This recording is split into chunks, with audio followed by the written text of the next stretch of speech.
Also, I've got an update on Xander Bogaerts' rehab assignment and when we could see him back. And I also talked to Alex Cora about the incredible start of the season for Rick Porcello. Guys.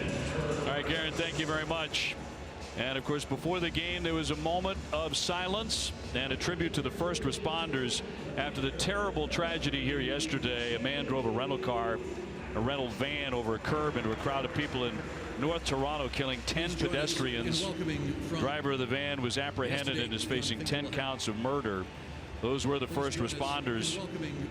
Just an awful set of events, and Alex Cora addressed the incident at the beginning of his pregame press conference. He said thoughts and prayers are with the city of Toronto, and we are Toronto strong as well. Just delivered the lineup card. Great to have the Rem Dog back in where he belongs, in the broadcast booth for the tail end of this trip, which right now sits at 4-2. Yeah, let's hope that I can turn it around a little bit after the last 2 games in Oakland, but it was a great trip. They really did some big time damage, as you know, Dave, out against the Angels, and then the no-hitter came, and that kind of shut him down for a couple of days. But you get over the jet lag yesterday, you get back out here today and try to win this ball game against Jay Happ. Yep, Red Sox already have 4 more April wins than they did last year. Time for a look at the starting lineup the Red Sox will roll out against Jay Happ. Brought to you by Toyota's website for deals, buyatoyota.com. Mookie Betts will lead things off in right field. Andrew Benintendi in left with Hanley Ramirez at first base. JD Martinez is the designated hitter. Devers at third, Nunez at second, Jackie Bradley in center. Sandy Leon will do the catching, and Brock Holt will be at shortstop. Against Happ, he's 3-1 with an ERA of 4.50. The lefty has been tough on the Red Sox in his career. The Blue Jays defense, they're 5th in the league at this point, 11 errors in 21 games. Salante will be at third base. Diaz the shortstop. Travis at second and Smoke at first. In the outfield, Teoscar Hernandez, Kevin Pillar, and Curtis Granderson. Russell Martin doing the catching for Jay Happ. Here are the umpires, brought to you by Toyota's website for deals, buyatoyota.com. Scott Barry behind the plate. It's Paul Nart at first. Ramon DeJesus at second, and Kerwin Danley, the umpire, third. And where available, this telecast can be heard in Spanish by selecting the SAP button on your TV remote. SAP presented by Toyota. Visit Compra2Toyota.com to see Toyota deals not seen on TV. Buenas noches, amigos. I missed that a lot. Can I tell you? Yeah, you miss it. Really waiting for that at game time. And well, we're indoors. The roof is on and will stay on, although the weather was pretty nice today. Expecting rain here tomorrow, but it is warming up everywhere, and that's the best news. Red Sox trying to heat up those bats again. Mookie Betts, a great place to start as he leads the majors in runs scored, hitting .366 with 6 home runs, and hit 3 of them in one great night in Anaheim. Happ all set to go, and the first offering swung on and popped up into foul territory. Smoke moving over near the seats and has room to make the play. 1 pitch and 1 out. We talked about the Red Sox being aggressive and staying aggressive, and there's a good example of it. Betts on that first fastball he sees from Jay Happ. Now Happ's a guy that's give him problems, but he jumps on the first fastball and pops it up to the first baseman Smoke. Well, he's also given Benintendi some trouble. He's 0 for 10 against the left-hander, hitting .243 with 1 home run.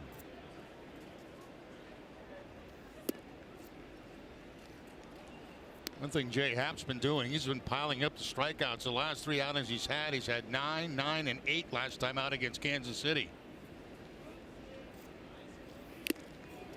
Fouled into the mitt. Andy Ramirez on deck. Well, the Red Sox had been averaging 6.5 runs a game the first 19 games of the season, but would score only 1 between Saturday and Sunday. And Alex Cora said, we think we have a great offensive club, but that's going to happen. We're not going to score 7, 8, 9 runs every night. In there for a strike. He also said he thought the Red Sox, Jerry, were very well equipped to avoid long losing skids because of the caliber of the rotation. Absolutely. Rolled foul.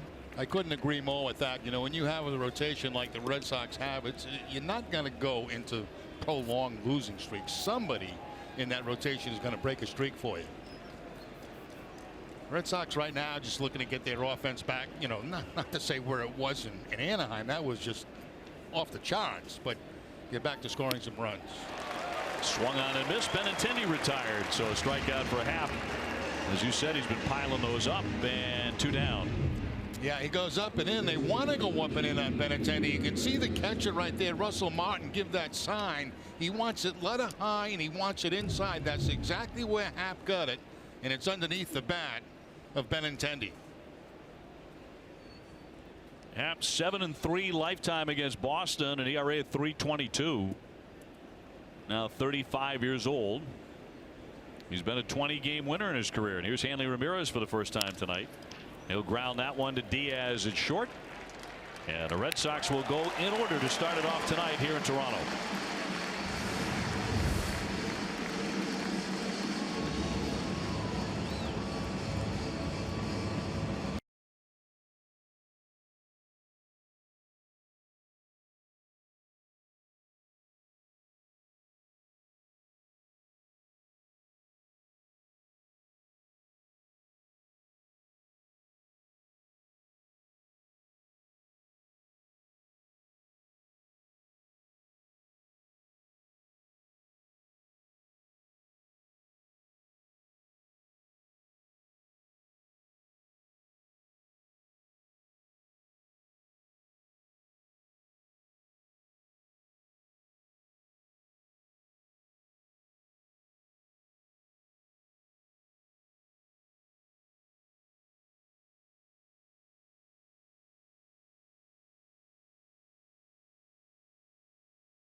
Toronto coming up. Here's a look at their lineup tonight against Rick Porcello. Curtis Granderson's a new face for them. Teoscar Hernandez is in left. Justin Smoke at first base. Got Hervis Solarte at third. Pierce is the DH with Martin doing the catching. And Pilar, Diaz, and Travis filling out the lineup against Rick Porcello, who comes in 4-0 with an ERA of 1.40 and cooking. Starting pitcher presented by New England Audi dealers. He can go 5-0 here in the month of April and continues to impress. Yeah, look at those numbers. 4 wins, no losses, 1.40 ERA. And as I talked about in the open, you know, the difference between Porcello now and a year ago, he's using all of his arsenal. The 2-1 in for a strike. And that's part of it right there, the changeup. And that's nasty. A changeup down on the outside part of the plate. Watch pitch number 4. Unhittable. 2-2. Cut on and missed. He struck him out. The Red Sox defense, well, they're the best in the American League. Only 5 errors in 21 games. Rafael Devers at third base. Brock Holt at shortstop. Eduardo Nunez at second, and Hanley Ramirez the first baseman. Left to right, Andrew Benintendi, Jackie Bradley Jr., and Mookie Betts.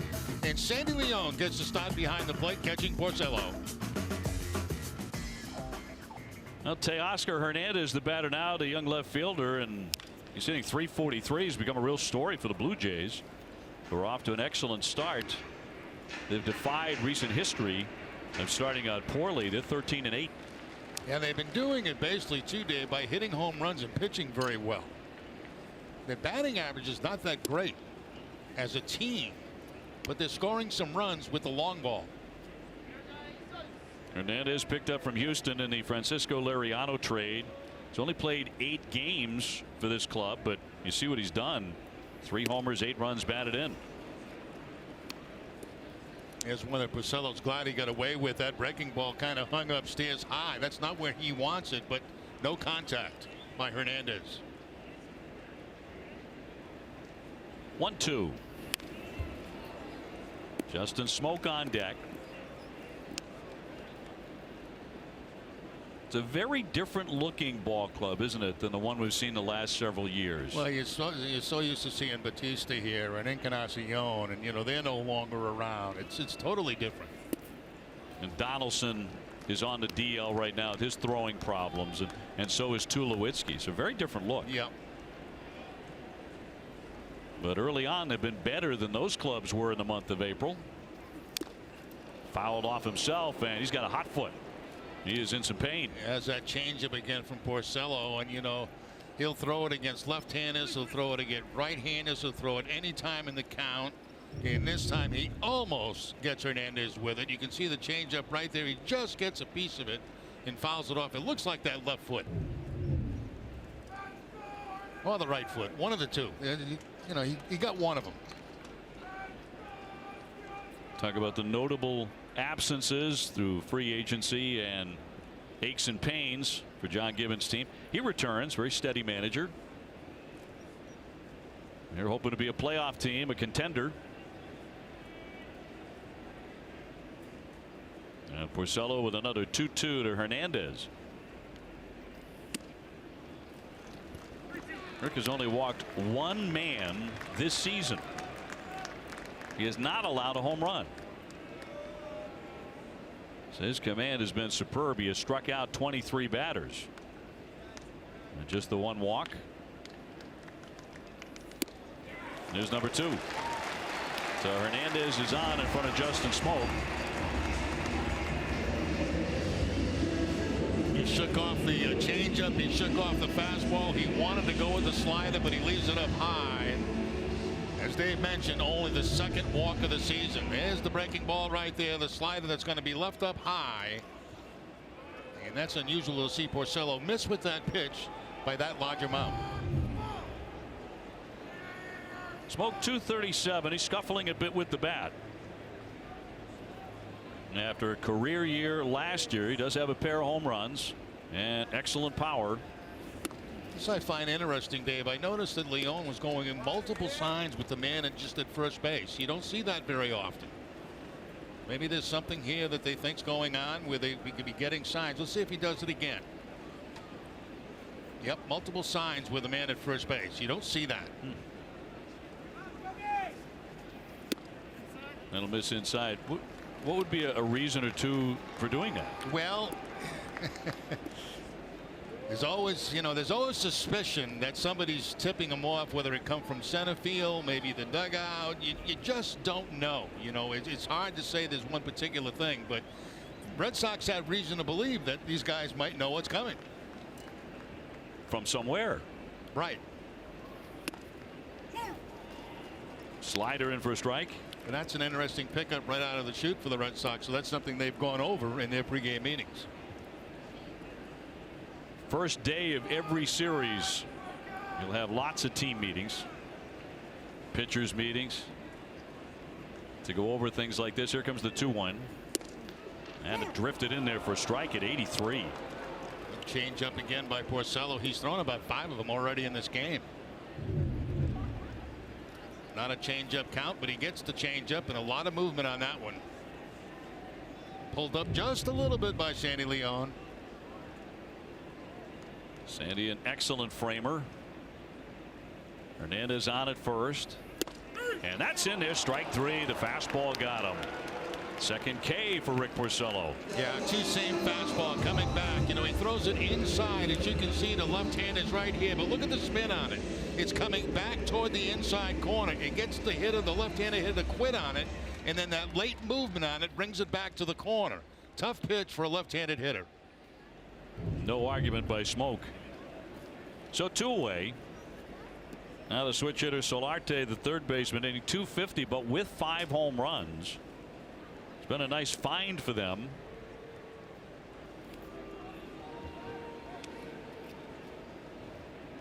Born in Venezuela, He had 18 home runs for San Diego last year, so he has legit power.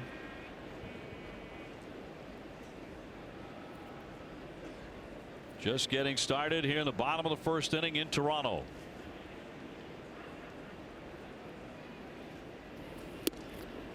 You know, when you see a catcher give multiple signs, it could be very, very simple. It could be the first sign after 2. It could be the second sign that he puts down. I mean, there are multiple ways you can do it. It's not as complicated as it looks.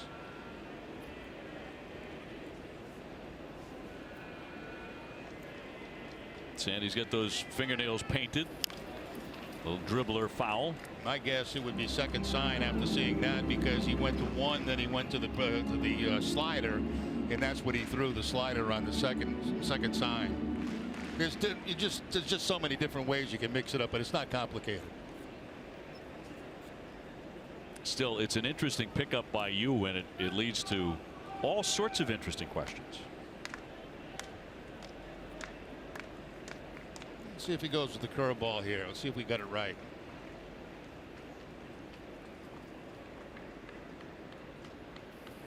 We got it wrong. 93. And he struck him out with a fastball. That retires the side. He strikes out 3.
Top of the second, J.D. Martinez in the box as he'll take a ball. 307, 4 homers, 15 driven in so far for J.D.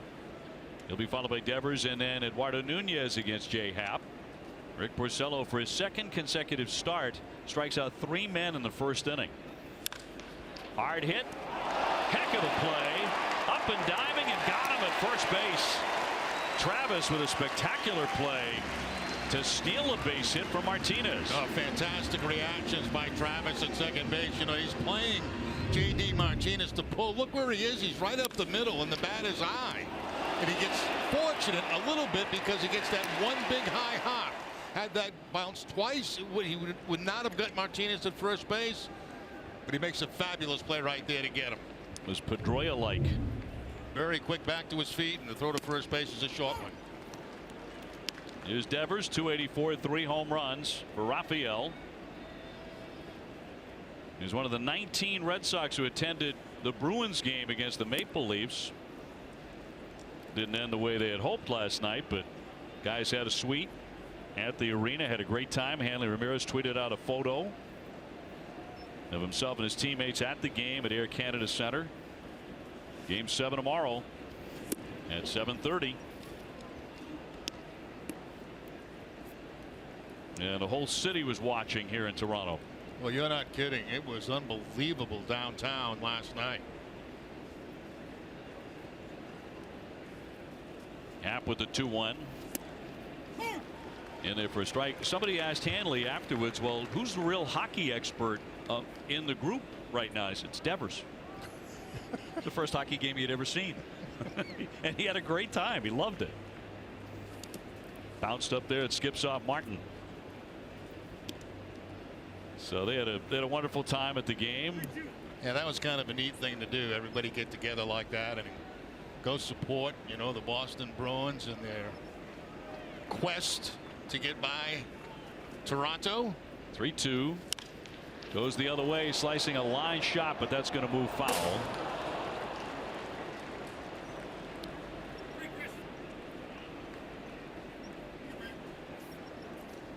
And Devers had a terrific time.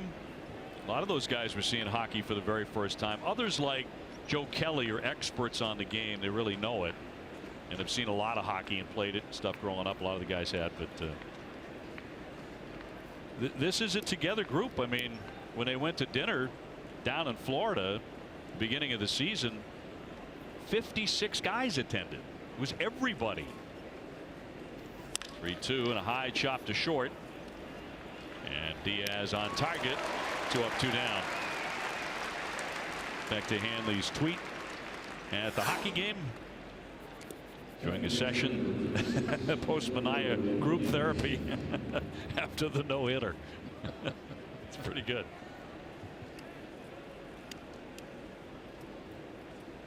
Yeah, you talk about no-hitters, Jerry, and so many of them are fluky.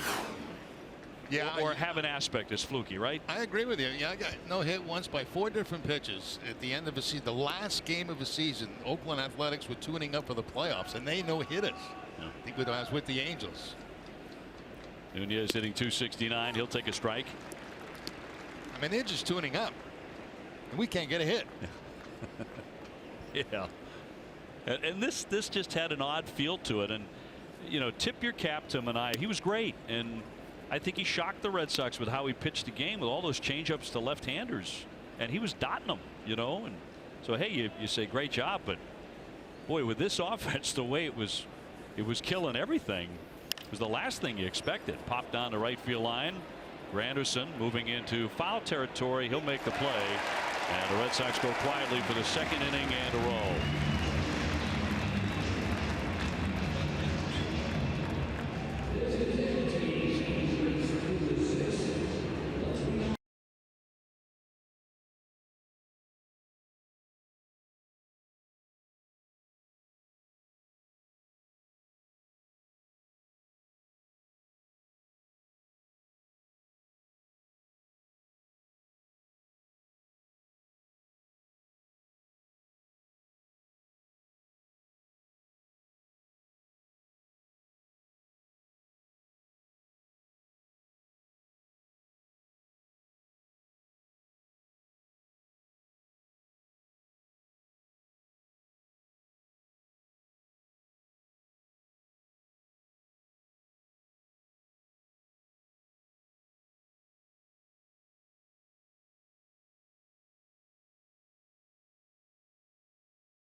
Well, Rick Porcello whiffed 3 men in the first inning, and he begins his second inning with a strike on Pierce. Then it'll be Russell Martin and Kevin Pillar. Toronto coming in 4 games behind the Red Sox. In at 13-8. Just like the Red Sox, they lost a series over the weekend for the first time. They lost it to the Yankees. They reached 13 wins in just 19 games. Last season they needed 34 games to get to 13. So a far better start. Notice this inning, Dave, with nobody on base, they've gone back to just giving the one sign. So you got to think, you know, whoever was on first base, maybe that was the reason they were going to the multiple signs. This is just shakeoffs right here. This is, he shook off 2 signs and wanted to go with the fastball away. So we'll see if they do it again when somebody gets to first base. 3-1. Porcello with that rarest of walks in the first inning when he put Hernandez on a ball 4. And the 3-1. And he's going to walk another man. They do appeal, but no swing. That's not a bad pitch. That's a fastball right at the top of the strike zone. That could have been called a strike. Let's get out of Garrett. Thanks, Obi. Well, Rick Porcello's season is off to an incredible start, and I was talking to Alex Cora, and he said it's his ability to use the strike zone. He said last year he was up in the zone, and that's why he struggled. He said he's mixing up his pitches. He's not predictable, and he's changing eye levels, and that's good pitching. He said from a scouting report, you don't know who's going to be on the mound that night because he's mixing it up. And guys, Cora said Porcello's been amazing. And I thought he was particularly amazing in the first inning in Anaheim his last time out. Runner goes. And a bounding ball toward the hole, very softly hit, but that's going to bleed on through. Pierce is on his way to third and stopping there. So they had a play on and a base hit for Martin that barely made it to the outfield, but they're on the corners. Well, it looks like a little hit and run play with Martin. Now that's unusual. But what makes it not unusual is the fact that Martin is struggling. And when a hitter is struggling, sometimes you put that play on just to make him concentrate on making contact. Now that surprised everybody. That surprised the Red Sox that they would put that play on with Martin at the plate. But sometimes with a struggling hitter, you put it on to make him concentrate on making contact. That time it paid benefits. A struggling hitter, and he had been only 3 for 29 against Porcello. Right. So it paid off there. Here's Pillar, the center fielder, 304 with a home run. Nobody out, 2 on here in the second, no score. And they're going to play contact. Here comes Devers. He's going to fire home. Not a good throw, and the run scores. And they'll be safe at first and second. No, not a good throw at all by Devers. You know, if he makes an accurate throw to the third base side, they're going to have that runner, Pierce, coming in. But the throw's going to be up the first base line. Here comes Devers. He makes the catch, but the throw is an off-balance throw. And watch the location of it. First base line. If it's in towards third base, they've got him at home plate.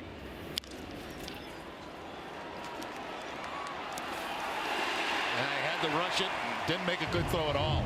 So to run in and make it 1-0 Toronto, it's a fielder's choice. And Pillar will pick up the RBI. Aledmus Diaz now the shortstop, 213 with power though, indicating a bunt. He'll take a ball.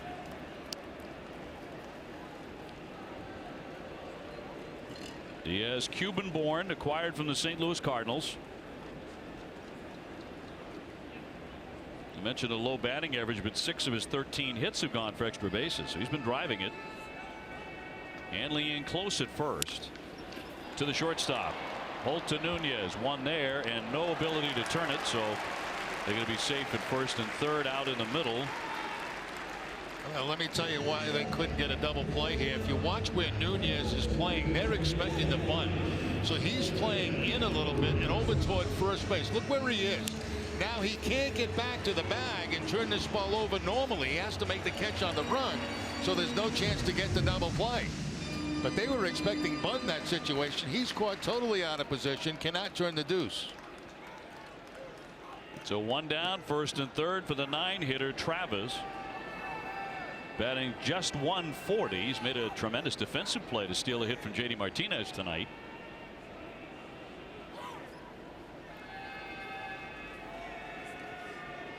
They may try hit and run again with the man at first base. I'm telling you, you know, you face a ground ball type pitch, you put a lot of plays on.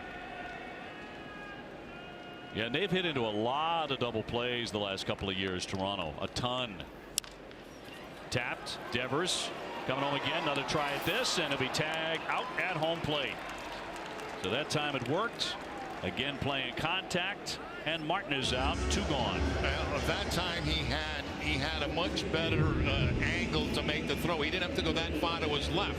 He's charging that ball directly, and now he makes the throw to the third base side, and they have plenty of time to get the runner coming in. So Martin is out at home plate. Nice play by Devers that time. He's been busy with those this inning. Sure has. 2 in an inning. So it'll be Granderson. Porcello trying to limit the damage, which he has been really good at this year. That one gets away. It strikes the umpire. Picked up by Leon, but he has no play, and the runners are going to advance. Thought for a moment he might, as it caromed off the home plate umpire, Iasanya. Not quite far enough. Let's see exactly where this ball hits. It's a breaking ball. As you can see, a curve ball that goes down. It's trying to be backhanded, but then it hits the shin guard of the umpire. Either way, the runner was going to make third base. So a wild pitch. 2 men in scoring position. And for a strike in Granderson, who's now 37 years old, been around. And a guy who really lights up a clubhouse. He has a great personality. Everywhere he's been described as one of the best teammates those guys ever had. 1-2. Another good changeup. That's how he got him back in the first inning. He struck him out on a changeup. .231 lifetime against Porcello. Second and third for Toronto, and a run in.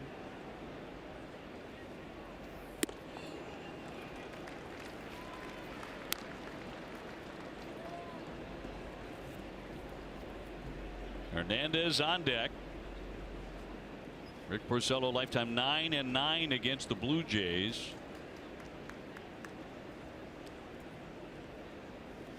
And a 2-2 toward third, and off the glove, and a run is in, and maybe 2.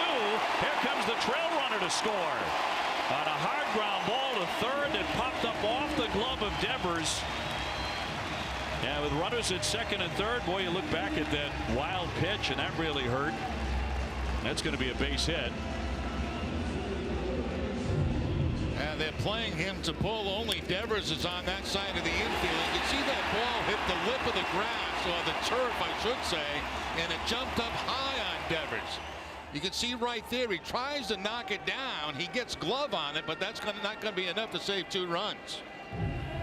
So Toronto on top 3-0. Devers has been the busiest man on the diamond here so far. Granderson on with a 2-run single. Hernandez walked in the first inning.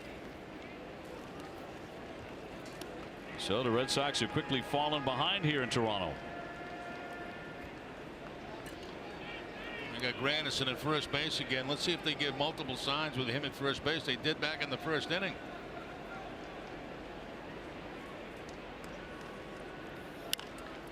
Crack foul, 1-1.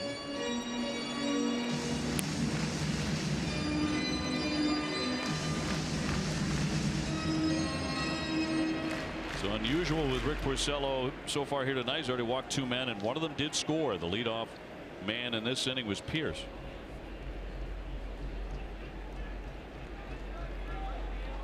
Yeah, they're doing it again with Granderson at first base. I didn't see him peek in. Right past him at 92.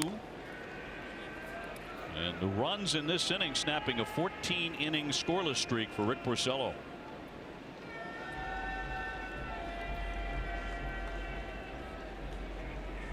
In the inning, a walk and a couple of hits and a wild pitch.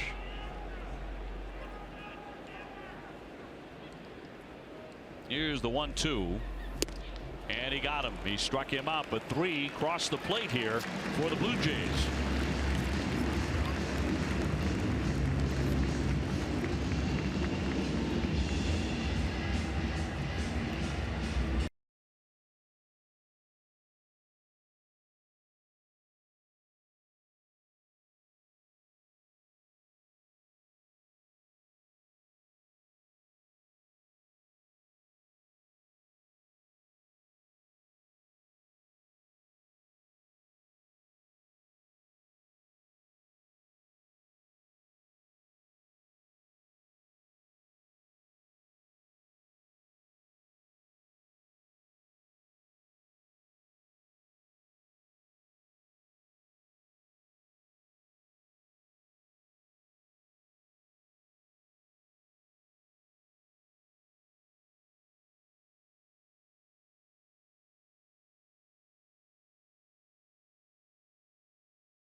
Jerry Remy, Dave O'Brien, Garen Austin from Rogers Center with the roof on tonight.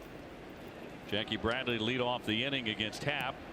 We've seen 6 Red Sox. He set them all down. Jackie at 224 with a pair of homers. Both of them coming on the road trip in California. On the infield, charging Travis. The scoop, and he will stick it in his back pocket. So that'll be an infield hit. Red Sox with their first hit tonight. Time for a twisted but true fact. The Red Sox .563 winning percentage at Rogers Center. First all time among American League teams. Sox went 8 of 9 here last year. Twisted tea tastes like real iced tea. Be a little twisted. Sox won the season series 13-6 against Toronto. So really had their way with the Blue Jays. First base runner on the single by Jackie brings up Sandy Leon. See Happ with the fastball 92, 93. I mean, he's not a flamethrower, but his fastball looks quicker than it actually is, and he's able to paint the corners with it. He won't walk many. As you mentioned, he can be very tough to hit. 2016 when Rick Porcello won 22 and won the Cy Young. This guy won 20 games. He went 20-4 for Toronto. That last fastball there, he turned it over just a little bit at 91, you know, going away from Leon.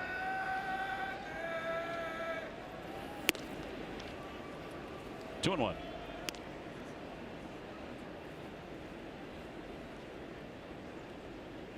Sandy hitting 115. Cold start for him. 1 for 6 against Happ.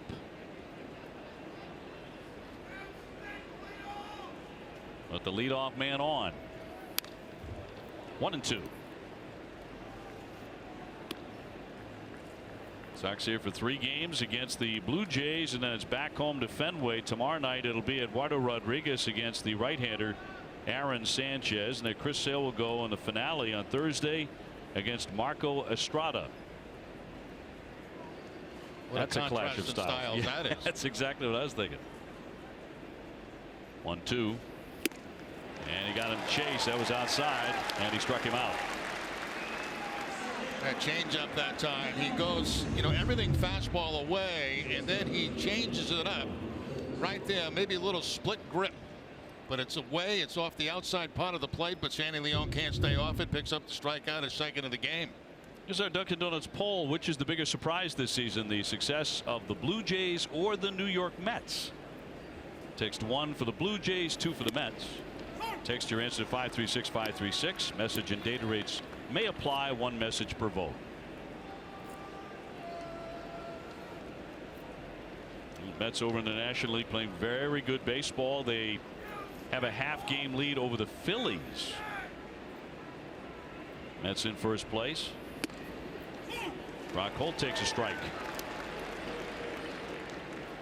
How about the Phillies, though? They're 9-1 at home, and everyone was trying to take Gabe Kapler's head after a few days. Well, yeah, not having somebody listening in the bullpen and making a bullpen change. That'll do it. That might do it in Philadelphia. Yeah. They had that and a few other things they were a little upset about, but now they're a surging ball club. And they're off his back, at least for now.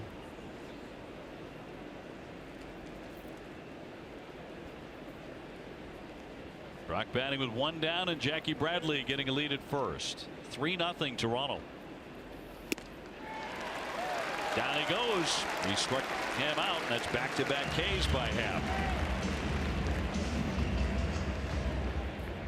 Well, great to have you with us here, Trey. Great to have you back. Well, it's great to be back. You know, I let you guys go to the West Coast, and then I come join you in Canada. But I know you guys were a little tired yesterday from the travel, but nice day off for you guys. It was.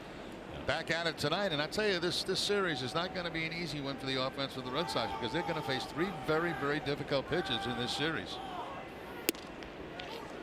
Right out of the chute, seeing Happ, who's 3-1. Sanchez can be a flamethrower. He's tomorrow night, and then Estrada with that great changeup. Yeah, that disappearing changeup.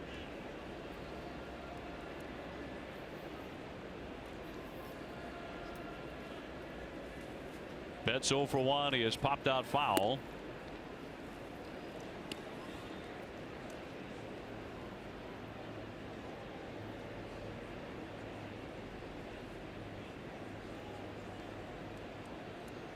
Red Sox last year had only 4 losing streaks of 3 or more games. That was tied with Washington for the fewest in the majors.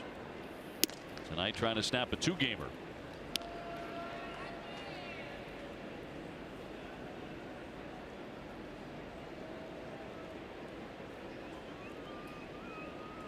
Now Jackie led off the inning with an infield hit, but no one has been able to move him over. And the 2-1. That's a tough pitch, 2-1, because it's a hitter's count. Betts is thinking about something middle in, and instead he gets a fastball on the outside corner. Not much you can do with that pitch. And really, when you get the count in your favor, you don't want to swing at that pitch. He's trying to punch out 3 in a row. Check swing by Mookie Betts. He held it. So the count fills up on Betts. Take a look from the side. Good job. Good call.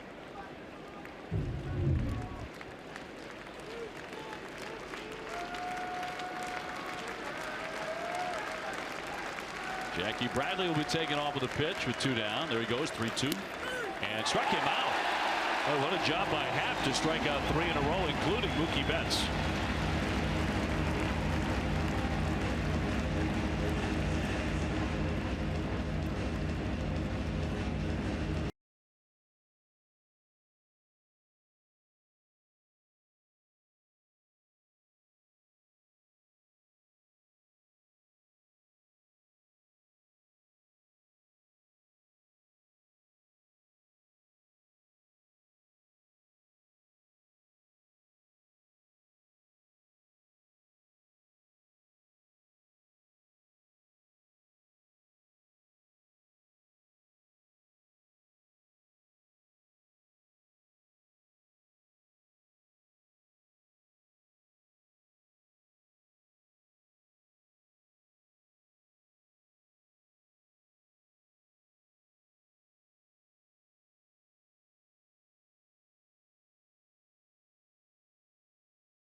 This is our key matchup presented by Sullivan Tire and Auto Service. We're always here to get you there. Rick Porcello ranking 2nd in the majors in strikeout to walk ratio. That's ahead of Kershaw, among others. But he has walked a couple so far tonight, and one of them he paid for. That was Pierce, who scored in the 2nd inning, the first of 3 runs. Ground ball into the shift off the carpet. Nunez, and sets down Smoke for the first out. Tomorrow at 6:30, don't miss Red Sox Game Day Live, presented by DCU. TC, Jim, and Steve will preview Wednesday's matchup between Eduardo Rodriguez and Aaron Sanchez. DCU, Digital Federal Credit Union. What can DCU save you? Yangervis Solarte will be next. Third baseman's 0 for 1 with a strikeout. Porcello does have 4 Ks.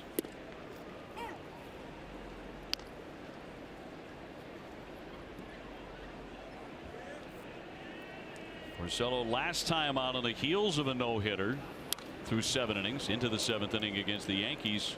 Shut out the Angels for 6 innings. Red Sox would go on to win that one 9-0.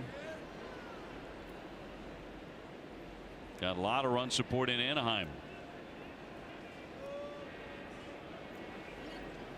And time granted.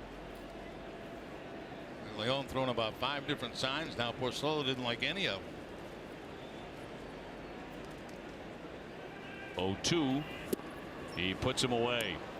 That had a lot of movement on it, and he strikes out Solarte for the second time. Yeah, he liked that. That was the slider. It looked like that was down in the strike zone to pick up the strikeout. So twice he's got Solarte, once on a fastball, this time on either a cutter or a slider.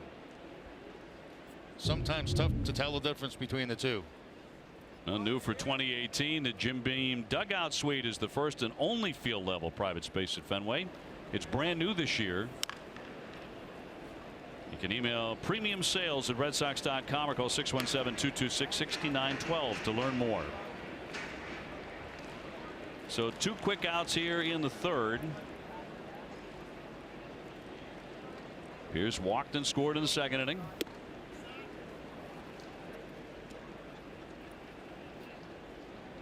Not suggesting this will happen tonight, but the Red Sox in Toronto went to extra innings 3 times last year. The Red Sox won every game. In fact, one of them was 19 innings on September 5th. That was the latest walk-off in Red Sox history.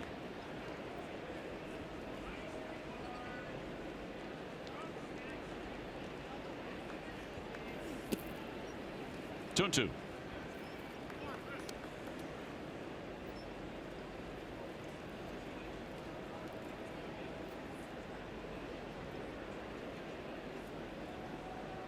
Bases are empty in the 3rd. And a righty's 2-2. Could not put him away with that one. Well, he has thrown a lot of changeups, huh? Yeah, he really has. You know, he's continuing to do what he's been doing, and that's mix his pitches up.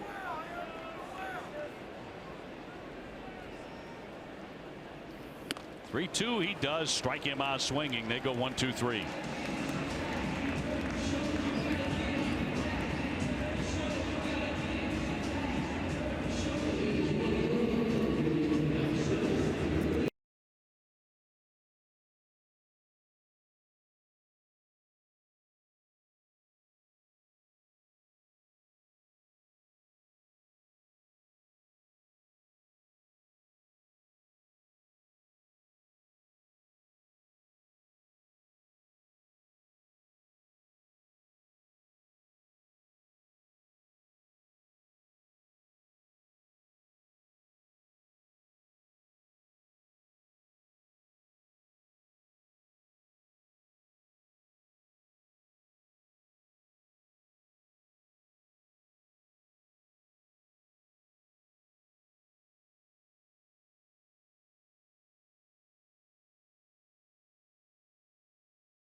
When hip and knee pain forces you to sit out, you can visit the joint replacement experts at Beth Israel Deaconess Medical Center. Visit bidmc.org. To the 4th inning, Sox are down 3-0 to Toronto, and Jay Happ. Benintendi up for the 2nd time. He struck out in the 1st. And Russell Martin took that right off the face mask and shook him up a little bit. Umpire walked out, handed the ball a Happ to give Martin a little bit of time. Veteran catcher and a Canadian native. And a count 0-2 on Benintendi. Really one of the best at managing a pitching staff and framing pitches in a game.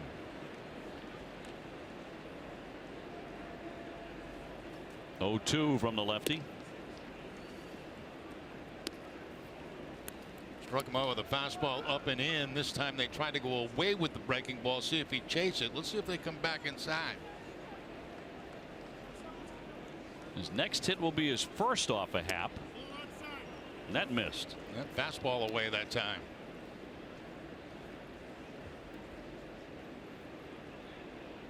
Ramirez on deck, and then JD Martinez. And a 2-2. Spoil that one. It was one of his better fastballs tonight in terms of velocity. Yeah, and you know, it's funny because the first time you got the hitter thinking, you know, he struck me out with a fastball up and in, so you're thinking about the inside pitch. You haven't seen one yet. Everything's been away. That's been Benintendi's world largely this season. All those pitches. That's one of the reasons he's piling up so many walks. Here's the fastball up and in again. Tied him up, and down he goes swinging. So Benintendi has struck out twice, one gone. And that was really a beautiful job right there because they kept everything away and they got him the exact same way they got him the first time. The pitch up around the letters inside. So they, you know, he's thinking about that at the beginning of the at bat. He forgets about it because they go away. Then they come back inside with that same fastball and they strike him out for the second time on the same pitch. 5 strikeouts for Happ. Sends up Hanley. He's 0 for 1 with a ground at a short. Trying to turn around his numbers against this southpaw, against whom he is just 6 for 33. Toronto got 3 runs off of Rick Porcello in the second inning.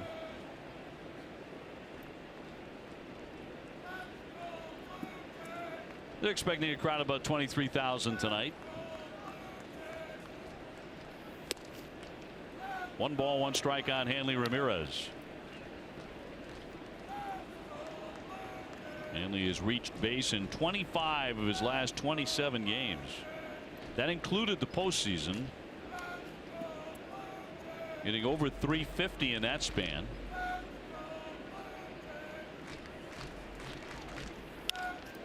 Pop up. Shortstop drifting out. Hernandez, the left fielder. Now no one's going to make the play. Diaz dropped it. And Hanley gets to first base and stops there. What happened is I don't think that Hernandez, the left fielder, saw that baseball. Look at him. He's looking at his shortstop instead of looking at the baseball.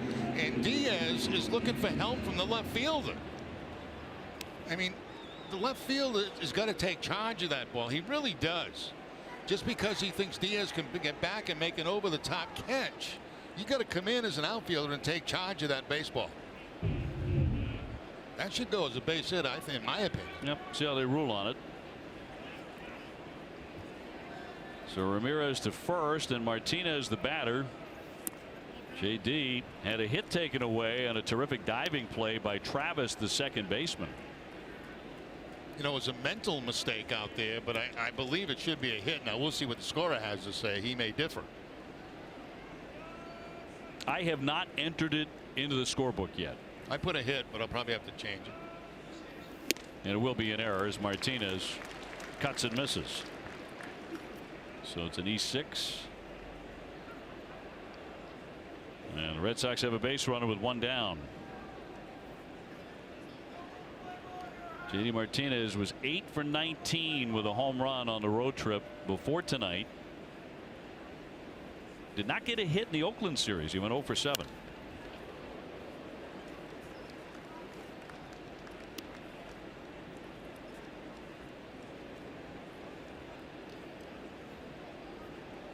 Jerry, the Red Sox have scored 1 run in their last 24 innings of baseball. Yeah, seeing some pretty good pitching. We know how hot this offense can get. 1-2. Looked to hold up. Looked like he did, and no appeal. 2-2.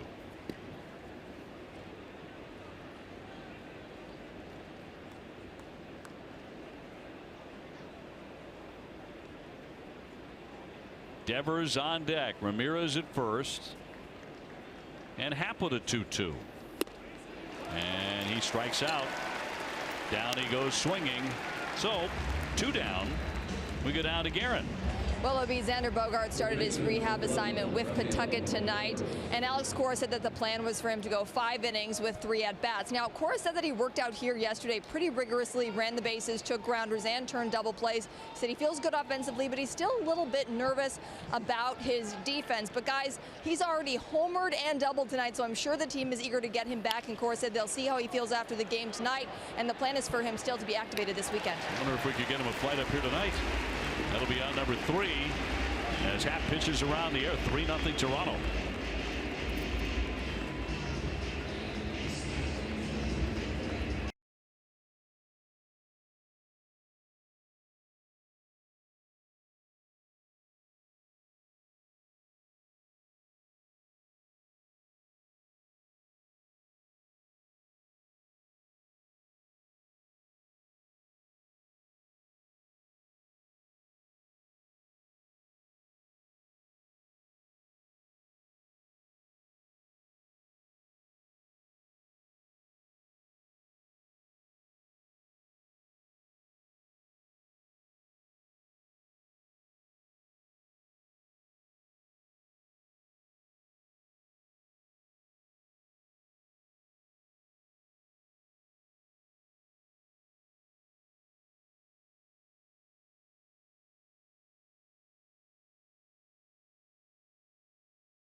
And back for the bottom half of the 4th inning. Martin hammering a foul off himself for strike 1. He'll be followed by Pilar and then Diaz. Toronto with a 3-0 lead here on the Red Sox. All of those runs in the 2nd inning against Porcello. John Gibbons, between innings, when we get a chance, we'll show it to you. Went over to Hernandez, the outfielder, and was chatting with him, and it was about taking charge in the outfield. Yeah, talking about that pop-up that fell in. Yeah, you know, it's his responsibility as an outfielder to call off the infielder on a play like that. And that's exactly what Gibbons is talking to him about right there. Just reminding him of the basic fundamentals. When there's an error on the shortstop, here's the 1-2. And that's strike 3.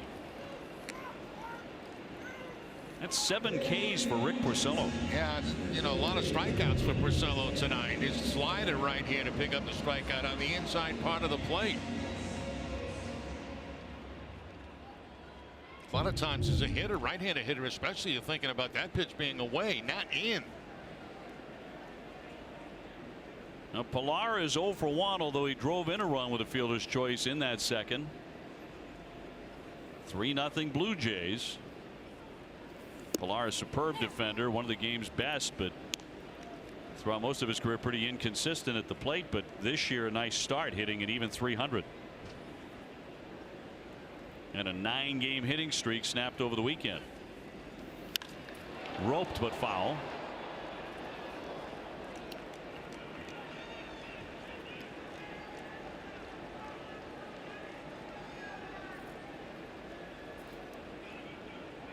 So Porcello has only allowed a couple of hits. He's walked that many and struck out 7.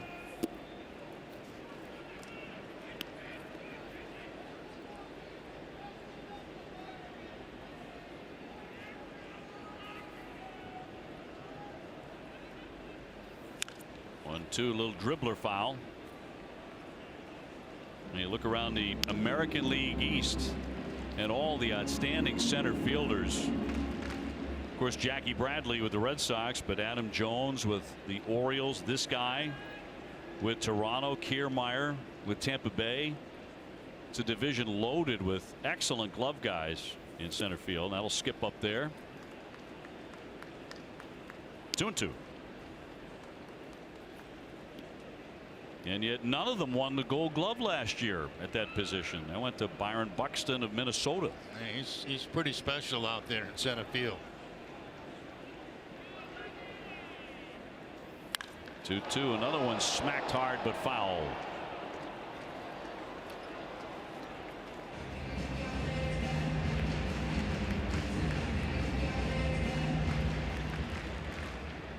Got a close look there at Pilar, and he has Toronto Strong written there in the eye black as it's pop foul out of play. He continues to feature high fastballs to him here with a couple of strikes on him, trying to get that strikeout.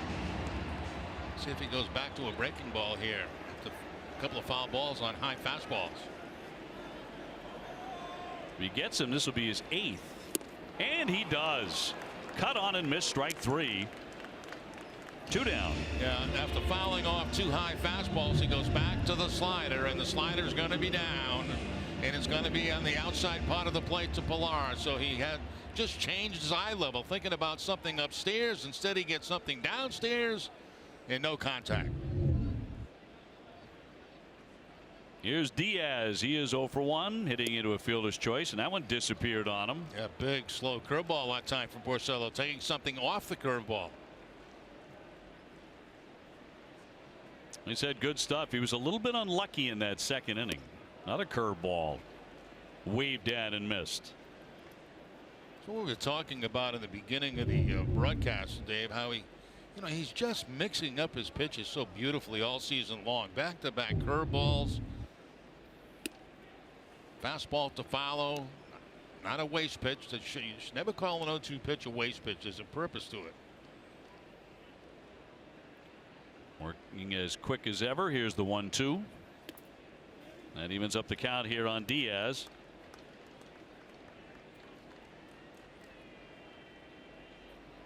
Who has hit 4 home runs. Porcello's trying to make it a 1-2-3-4.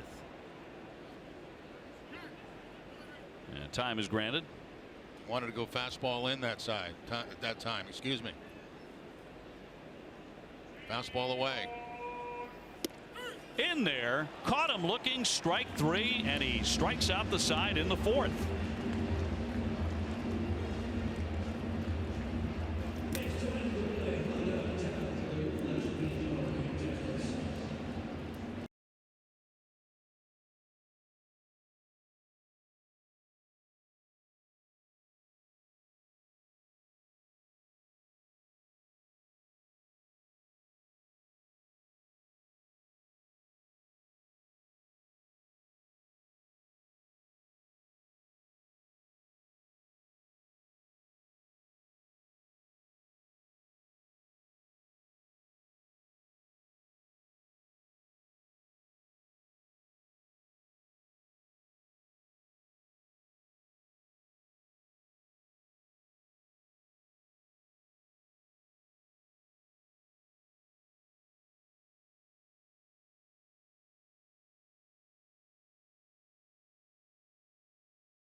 Well, Red Sox in need of some offense as they're trailing 3-0. Rick Porcello is pitching very, very well again. The 3 runs. Again, he got a little bit unlucky. And he has 9 strikeouts. He just struck out the side. It's the second time in this game he has struck out 3 batters in an inning. Nunez leading things off, getting his second look at this pitcher. Flies that one well to center. Pilar back, though. He'll track it down. Makes it look easy out there. That'll be the first out. Tonight after Red Sox coverage on NESN Sports Today, we'll have a full recap of tonight's Sox game, plus a preview of Game 7 of the Maple Leafs Bruins playoff series. NESN Sports Today is presented by People's United Bank, where the technology is as helpful as the people. And by the way, there has been an official scorer's change. And I think Remdog told you this was coming, and that was that pop-up by Hanley Ramirez has been ruled a base hit. Originally they ruled it an error, but that is now a single. Yeah, I don't think people realize how difficult it is with your back turned toward home plate to make an over-the-shoulder catch. You know, I mean, they made a mental mistake, because that was obvious, but that doesn't mean it has to be an error. Yeah, very interesting that the guy that Gibbons went to talk to is not the guy who was charged with the error. No, it was the left fielder he went to talk to, as Jackie got jammed there. Well, you see, you know, you're looking for help as a shortstop, and he looks at his outfielder, and his outfielder Hernandez is nowhere near him, and his back is to the baseball. So I mean, Hernandez knows there he made a mistake by not coming in and taking charge, and then was reminded by Gibbons between innings.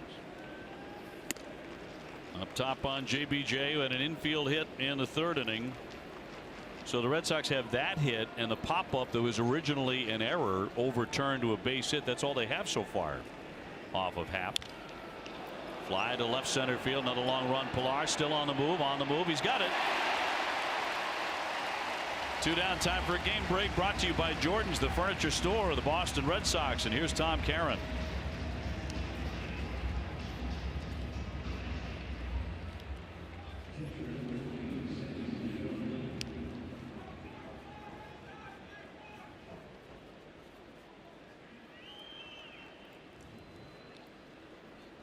All right, Tom, thank you very much. Well, it's terrific news for the Red Sox. Now you wait and see how he feels tomorrow. That'll be in there for a strike on Sandy Leon, who struck out in the 3rd. 3-0 Blue Jays here in Game 1. Sox are 4-2 on this trip. If there's anything good about this inning, both baseballs that were hit by Nunez and Bradley were hit very well, but both became outs with Kevin Pilar in center field. A little floater off the right, but that'll be a foul ball.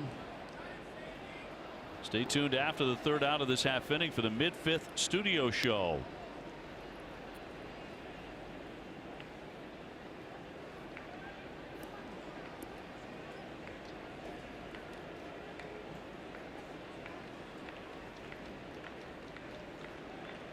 One-two from Happ. And that's going to be in there for strike 3. A high strike granted. 1, 2, 3 go the Red Sox. Time now to turn it over to Adam for the mid-5th studio show.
games and concerts at Fenway Park are available now at aceticket.com. That's interesting, Dave. You know, that strange inning where they got 3 runs, it all started with a walk, and how unusual is that for Porcello to walk the leadoff man in an inning? And then things got really weird in that inning. Yeah, Martin with a little base hit on a contact play, on a hit and run, and then the contact play that failed. The Red Sox did not get the out at home play. Not a good throw by Devers. In fact, there were 3 consecutive fielder's choice ground balls that were not hit real hard. And then another base hit, finally a strikeout. So it was a strange inning. Travis is 0 for 1. Right there to third. Devers with the scoop from the carpet. 1 away. NESN and Franklin Sports are looking for youth baseball and softball teams to be part of the NESN Clubhouse Live studio audience this summer. Selected teams will also win batting gloves courtesy of Franklin Sports. You go to NESN.com/Franklin, the official batting glove of the Boston Red Sox and Major League Baseball.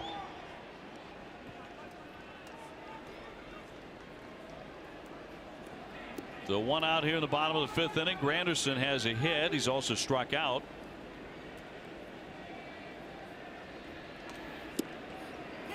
He's always been a guy with power who will strike out frequently.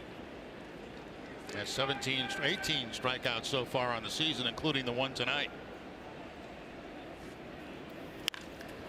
Hard hit, and down the line it got past Nunez, who was there, and the shift goes all the way to the wall. Granderson still runs fairly well. He's going to be safe at second base with a double. And a rocket to get into scoring position. Yeah, that ball just exploded around the glove area of Nunez. It's going to be, it looks like a little spinning cut fastball on time that he hits for a topspin line drive, and watch this ball hit and explode by Nunez and goes all the way to the wall. So a 2-base hit, second hit of the game, 2 for 3 for Granderson. That'll bring up Teoscar Hernandez, who's walked and whiffed.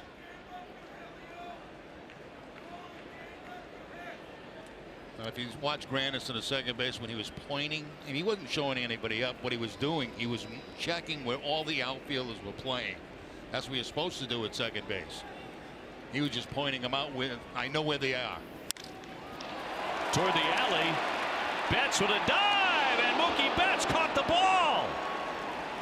Back into second base is Granderson. A sensational catch once again by Mookie Betts. Well, it doesn't get any better than that, does it? I mean, Betts saves extra bases, saves a run, saves probably a triple.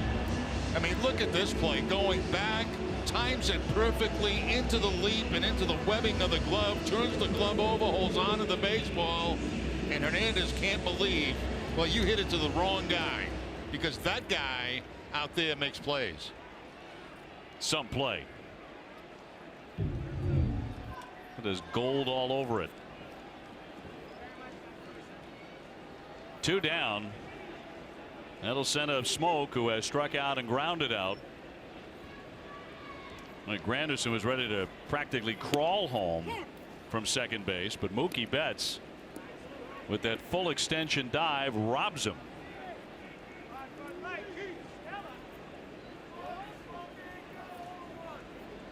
We'll see what that does for the Red Sox in a comeback attempt tonight. Sometimes a great defensive play can do an awful lot. That one fouled back.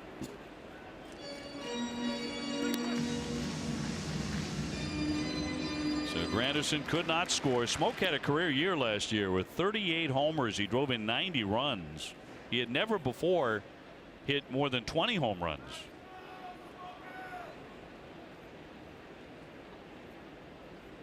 And the 0-2 from Porcello.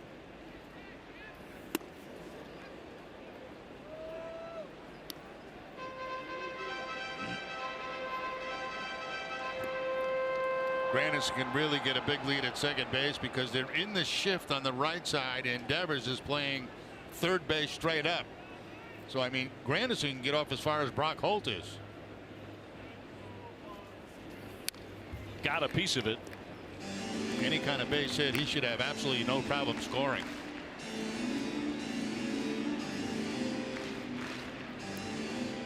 Now Porcello 1 strike away from ringing up 10 And it's only the 5th inning.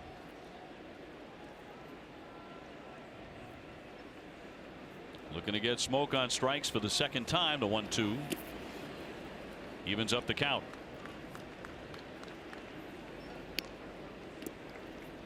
Porcello undefeated. He's 4-0. Making his last start of the month for himself. So right now he is tied for the major league lead in victories. Here's the 2-2. He won't bite. And the count fills up.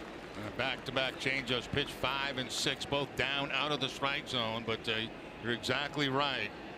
Smoke will not chase it.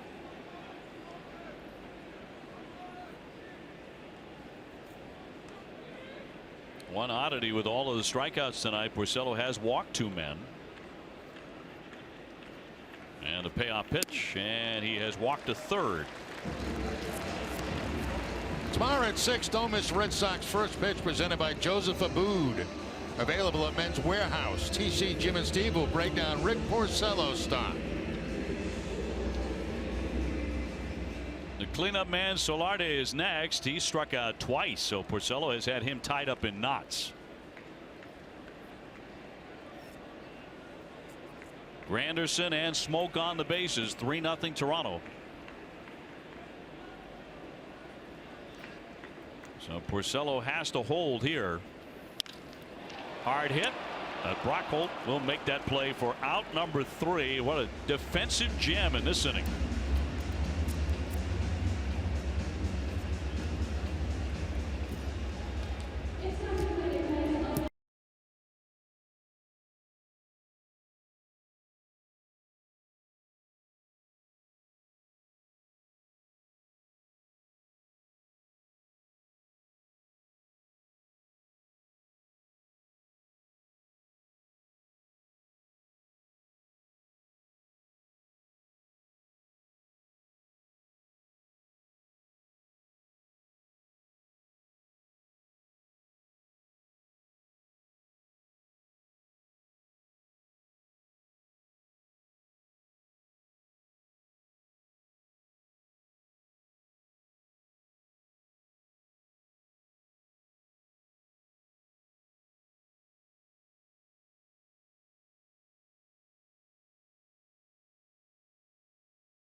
Sixth inning, and in there for a strike on Brock Holt, who's 0 for 1 tonight. Red Sox trying to find their bats again, which were so potent for so long. But they've scored just 1 run in the last 26 innings. That's over 4 games. So it's been rather stunning to watch. The Red Sox have run into some very, very good pitching. Obviously, there was a no-hitter in there. Happ's a former 20-game winner. You knew tonight wouldn't be easy, but trying to get something going against the lefty. 1-2. Betts on deck, who just made a great play. A stupendous catch in right field, and then Benintendi.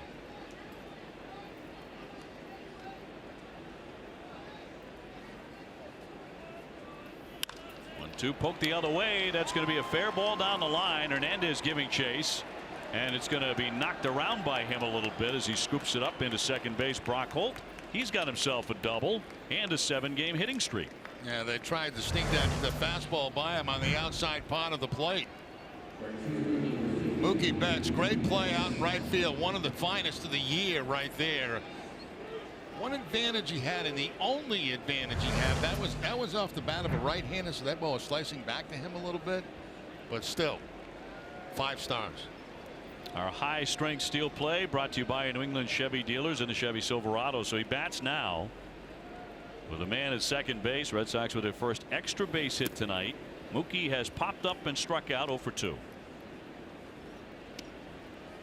He's never had a whole lot of luck against Happ. He's trying to turn that right now, but 192 in his career against the lefty. But one of the hits is a home run. Excuse me, is a home run.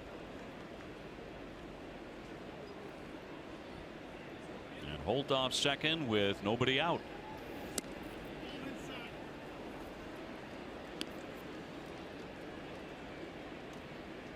Betts has got to be wondering where that inside strike is. Now, he got called on an inside pitch like that last time and struck him out. That time it did not go as a strike.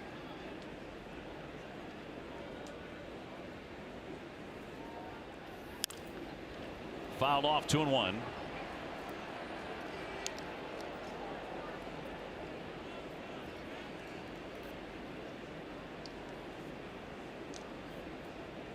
Sox coming in with the best record in Major League Baseball at 17-4, even after the 2 losses in Oakland.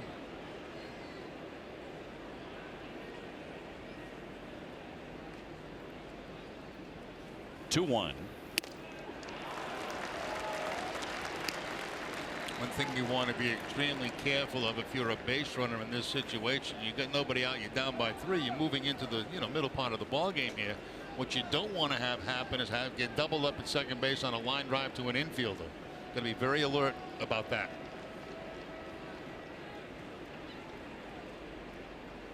And Happ with a 2-2 to Mookie. And a little pop up drifting out. Travis coming on Pilar. Pilar says he's there. One man gone. CVS Health is investing $50 million over 5 years to extend their commitment to helping people lead tobacco-free lives. You can learn more at cvshealth.com/be-the-first.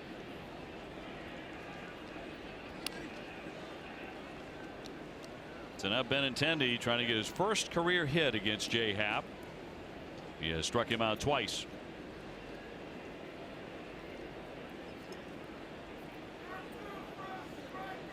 Right now he is tossing a 3-hit shutout. 35-year-old out of Illinois. High IQ guy. He went to Northwestern University.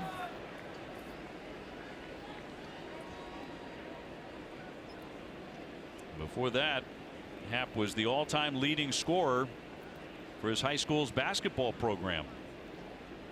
Good athlete. Foul back. Benintendi upset there because he got a good pitch to hit. He finally got a fastball somewhat down toward the middle of the plate and down, and he fouls it off. Now, they got a couple of different options to go at him. The same way they got him twice up and in with fastballs, they can start him away, see if he'll chase the breaking ball. I don't know if they want to go upstairs with something away here. And Benintendi trying to snap a little 0 for 9. Ramirez, the on-deck hitter. Certainly the best scoring opportunity of the ball game here in Toronto for the Sox. The 1-2.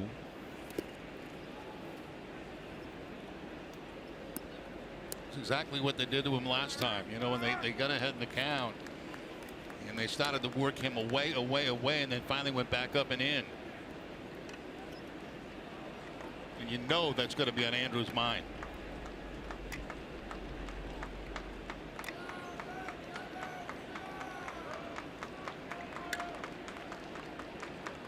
Two-two at Holt at second. He struck him out for the 3rd time. Well, he's been tough on Benintendi. Yeah, struck him out twice with fastballs. That time he goes to the breaking ball to pick up the strikeout. The slider right here that's going to be right down the heart of the plate, but off speed enough to fool Benintendi. He just has his problems with Happ. 0 for 13 now. We'll bring up Hanley Ramirez. Base hit. and a ground out. 1 for 2 tonight. Going to pick up the 16th RBI of his season.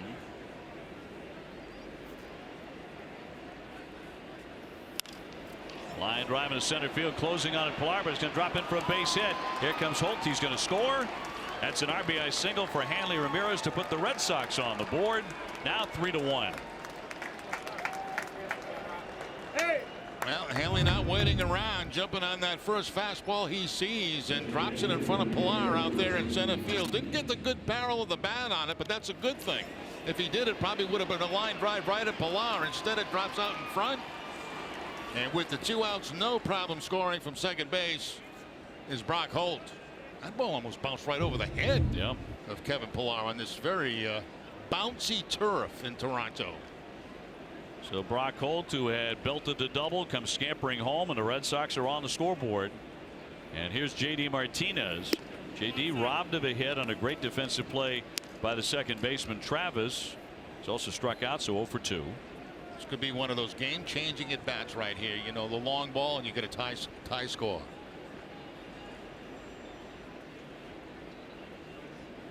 Four home runs so far for Martinez. That one almost got away from Martin. Overthrew that fastball that time. 93, way up and away from J.D. Martinez. They've got Danny Barnes throwing in the bullpen, a right-hander. Sox now have out-hit Toronto 4-3.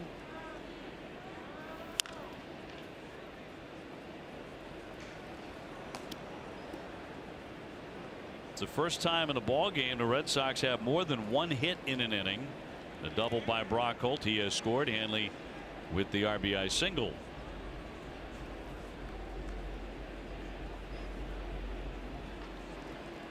Hamp's been a quality starter throughout his career.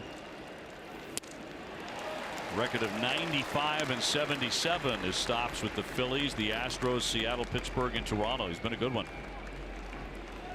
And 120 win season.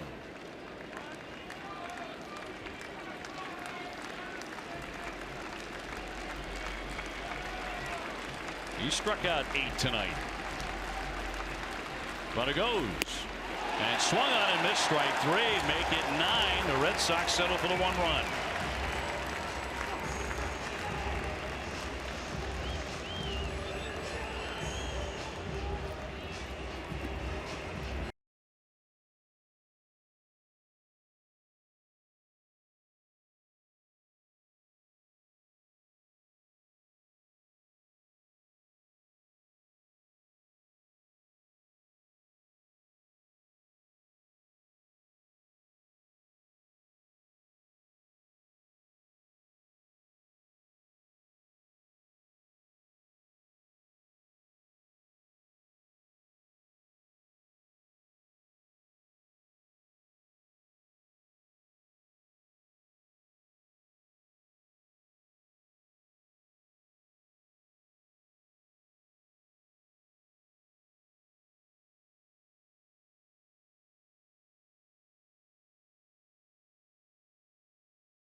Underway here in the bottom half of the 6th inning, and a foul back by Steve Pearce. Red Sox get on the board. It's 3-1 Toronto. And Pearce has scored one of the runs. They got all of them in the 2nd inning. That was on a walk, and then he struck out. One of 9 strikeout victims for Rick Porcello.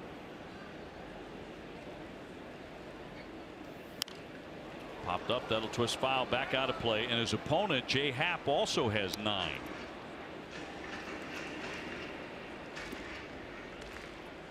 Russell Martin on deck, and then Kevin Pillar. This will be the 85th pitch for Rick Porcello tonight. And 1-2. Fly ball, he put a charge into that, left center field. Jackie Bradley backing up, and he's got it onto the warning track. 1 man gone. Tomorrow the Bruins and Red Sox seasons collide. Starting at 6:30, NESN will bring you an hour pre and post game coverage with the team you've been with all season long. As the final game of the best of 7 original 6 series heads back to the Garden. Coverage of the Red Sox Blue Jays game will begin at 6 with the pregame coverage on NESN Plus. Visit NESN.com/listings to find your local NESN Plus channel. You know, last night I tried to get a ticket to that game. I'm not going to mention any names. This particular gentleman works for NESN. And he told me anytime I need a ticket to a game to make sure I call him. Anytime. Anytime. So I did. Nothing available. Brian Zaccello. I don't want to mention any names. Would you? But who was that again? Brian Zaccello. But I don't want to mention his name. No. But I get it. It's so difficult up here in Toronto, especially getting, you get a potential clinchy game and all that stuff. But what does anytime mean, by the way? It's popped up Sandy Leon with a play here, and will make the grab.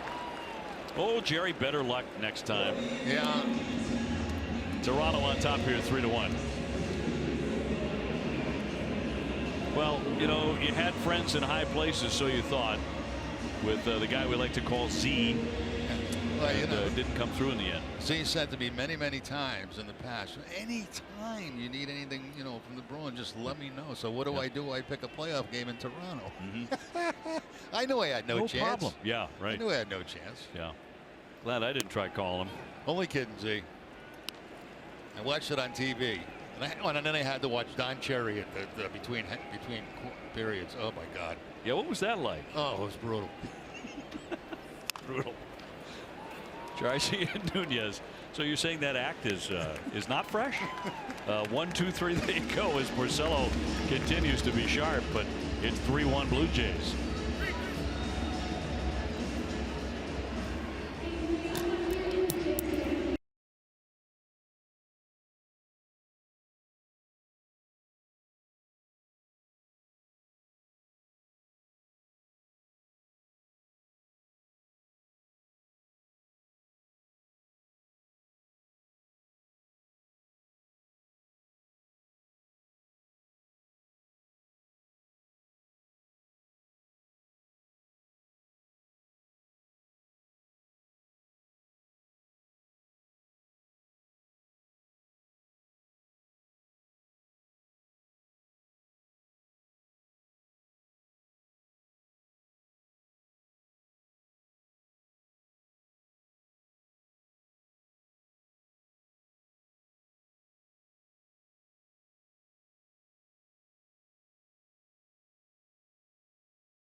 Seventh inning, and in for a strike on Rafael Devers, who's grounded twice to the shortstop.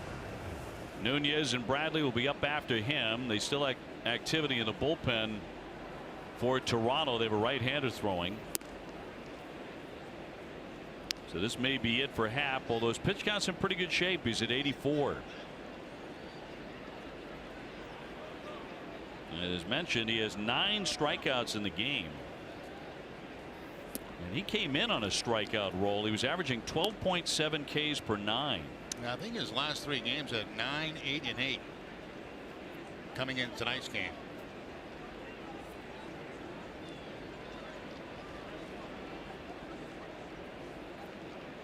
Two-1 to Rafael, and taking for ball 3. Happ hasn't walked anybody. Got 2 guys tonight going toe-to-toe who throw a lot of strikes, quality strikes.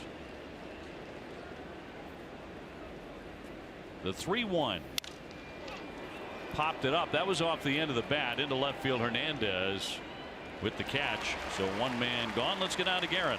Opie, Jerry, a little more on the Bruins game last night. Joe Kelly was telling me that he knew the game was going on. He thought he would see if a few guys wanted to go, and he was a little bit surprised when 19 of them wanted to go. So they got it sweet. Now, Joe said that he's just a big fan of all New England sports, and it was just a really cool way to spend the evening with his teammates. Hanley told us that that was his first hockey game, and he absolutely loved it. Now, Christian Vasquez offered Hanley some ice cream during the game. Hanley turned him down. I asked him why, guys, and he said, because I'm trying to steal 30 bags this year. I can't be eating ice cream. But it turns out that was only one group activity for their day. Rick Porcello had arranged for them all to go see Super Troopers in the afternoon. And Cora said this is just a group that really enjoys being together, and that's what it's all about, guys. They do, and you can tell that, you know, walking inside that clubhouse and with these social activities that they're all participating in. Nunez 0 for 2. And that one will get Martin. A man behind home plate's had a difficult night.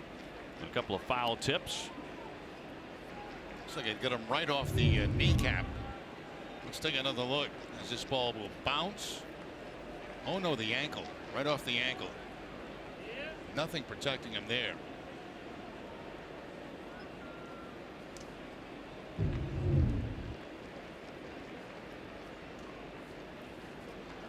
Oh, 2.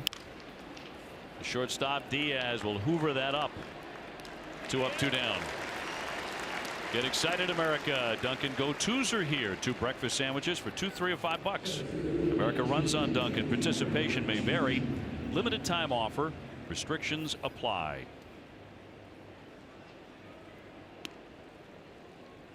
Sox with 4 hits. Toronto with only 3. But the Blue Jays have the upper hand 3-1. Jackie Bradley has one of those hits, infield single in the 3rd inning. He's also flied to deep center.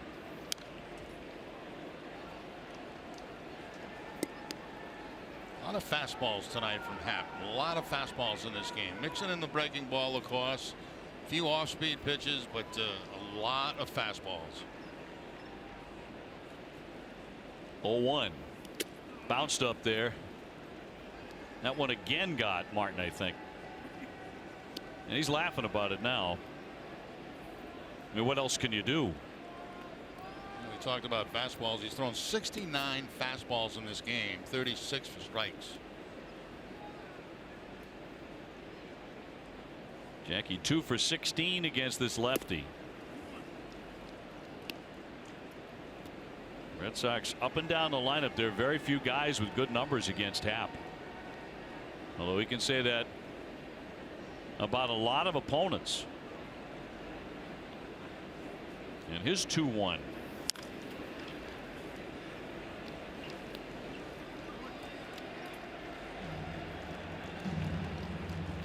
Toronto is the staff getting a lot of ground balls again. They led the majors in ground ball percentage last year, almost 63%. And they lead the American League so far in April in that category.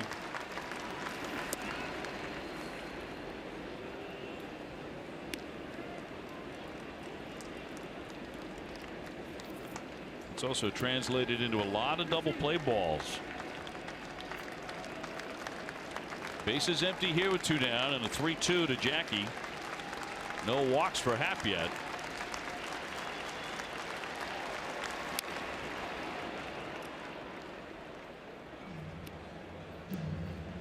Tell you this, the Red Sox would love to get Craig Kimbrel into a ball game in a save situation.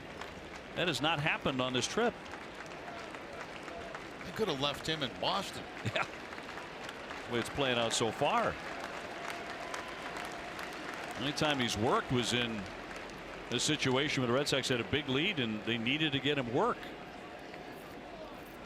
Out in Anaheim. 3-2. Struck him out. Happ has been deadly. That's 10 strikeouts.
High.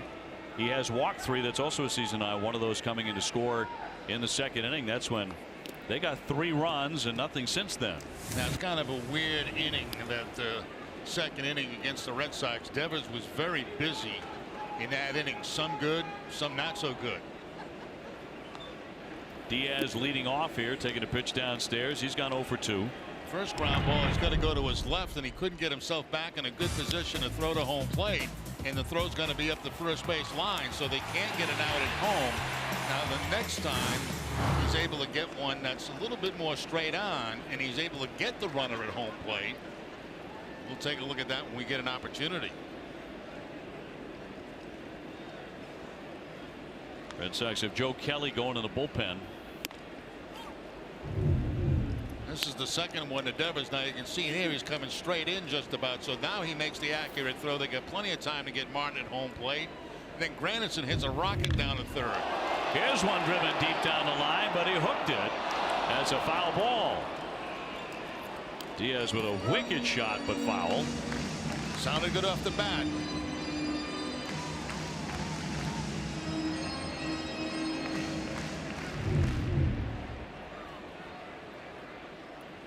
Almost on contact, though, that you can tell that's going to hook foul. 3-2. High chop, but even with the bag, Devers will gun across and get him. So 1 away in the 7th. One more look at those 3 plays for Devers back in this very weird second inning. The first throw is going to be off target, so a run's going to score here. Would have been close at home plate. And then he cuts down a run at home plate on a play where he comes directly in.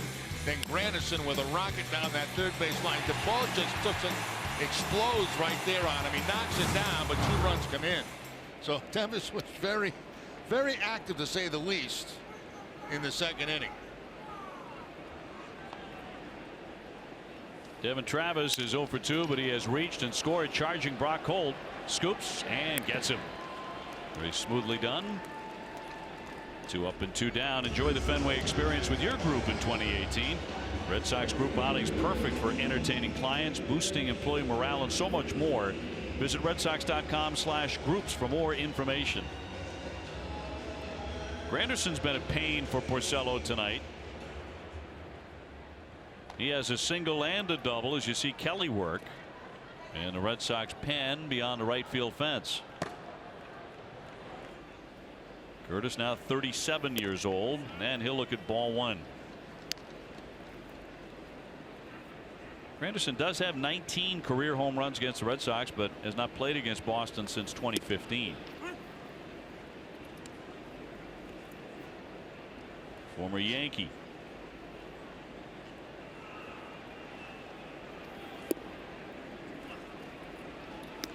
Now Rick at 102 pitches.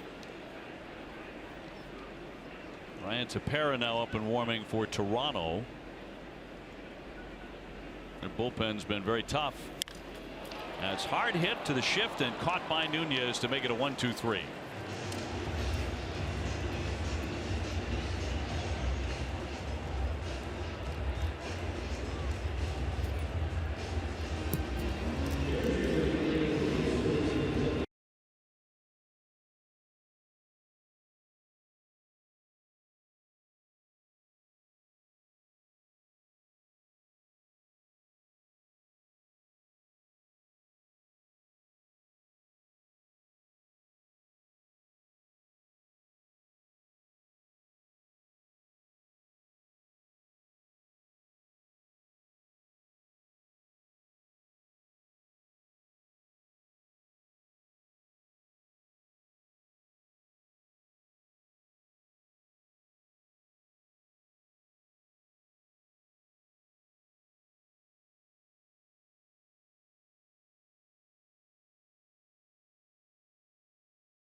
Website for deals, buyatoyota.com.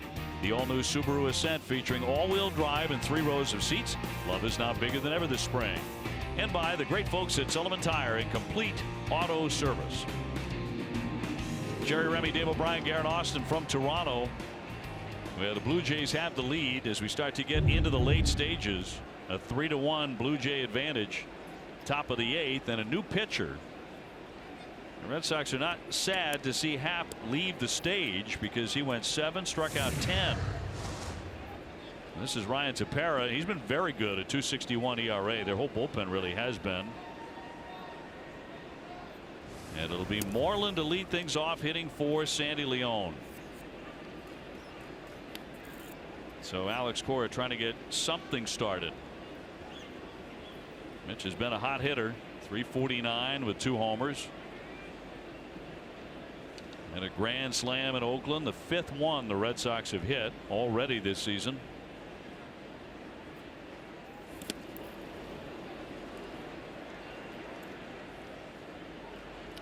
Moreland began the season 0 for 12, but now he's 5th in the American League in batting average at 349 and has a 9-game hitting streak.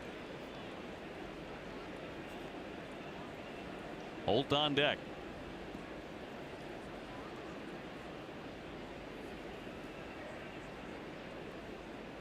Tepera with a 2-0. Back to the grand slam on Friday. That's a breaking ball right there, a hanger that just stays right out of the plate and right on the sweet spot as he takes it out of the ballpark for the grand slam.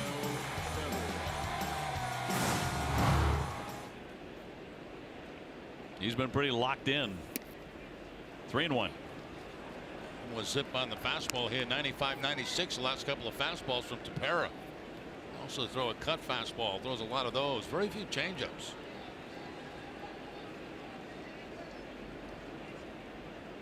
Brock Holt, who doubled last time up and scored the only Red Sox run so far, on deck.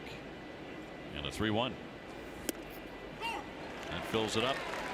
Borderline strike right there. 3-1 strike. You don't want to swing at this. Just barely picking up the outside corner.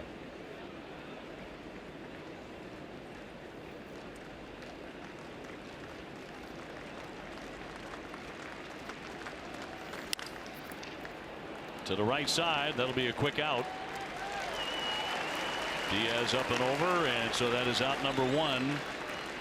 Time now to check out the results of our Dunkin' Donuts poll question. Which is the bigger surprise this season, the success of the Blue Jays or the Mets?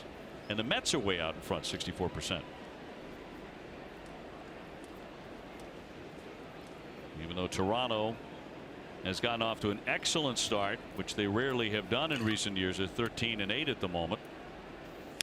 Brock Holt flares a foul, a double and a run for him. He's also struck out here tonight. Yeah, just a year ago, Toronto buried themselves in the first month of the season. Yes, sure did. Never recovered.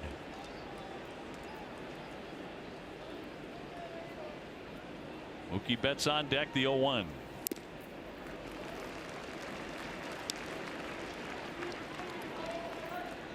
The Sox are scuffling offensively all of a sudden. They have only 4 hits in this ballgame, but Toronto has only 3 off of Rick Porcello. This has just been real good pitching tonight. You got a tippy cap to both guys. Porcello, certainly Jay Happ. Both outstanding. One down, the 0-2.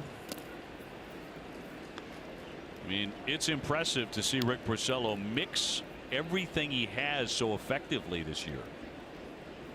The changeup has been outstanding. A good slider tonight. A couple of really good curveballs. Yeah. Right now on the short end. Here comes the 1-2. Hard hit toward the hole and a base hit. So Brock Holt continues to swing it. He's 2 for 3 tonight. Like a breaking ball, a slider this time, as you can see, and it stays up in the zone just about knee high or a little higher, and that top spin ground ball quickly gets through, hit very hard by Holt. So 2 for 3 out of that 9 spot in the batting order. That dive, no chance right there for Travis. Sends up Mookie. 0 for 3. He's popped up to first. He has struck out looking and fly to center. 1 away and 1 on. Got jammed big time. That was in on the knuckles. A lot of movement on that fastball. 2-seam fastball at 96. That's pretty nasty. See how much this ball moves inside. You can see the 2 seams right there, and that ball just spinning back in on the barrel of the bat. Not the barrel of the bat, the label of the bat. But Mookie Betts.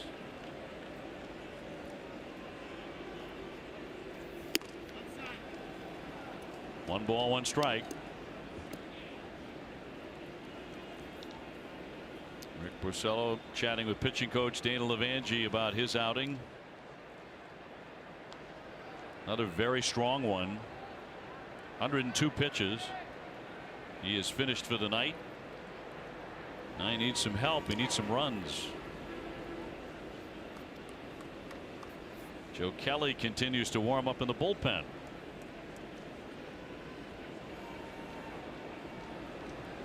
So Joe will be next.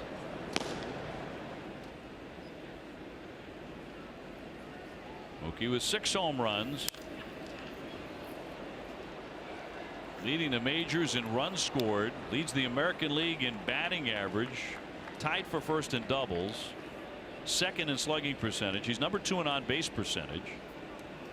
His OBP 459. See what he's done against Tepera. And I think he'd love to have another pitch like he had that last one.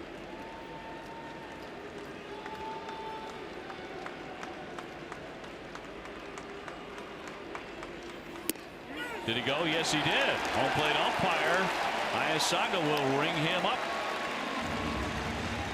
2 down. Yeah, completely fooled him that time with the slider. He had a good swing at the fastball previous to that, but he did not get another. When he got the slider, no question, he did not check his swing on that. Back to the dugout. Second out of the inning. No argument for Mookie. Benintendi now. Been a long night for him. He has struck out 3 times, but he can make that all go away with an extra base hit.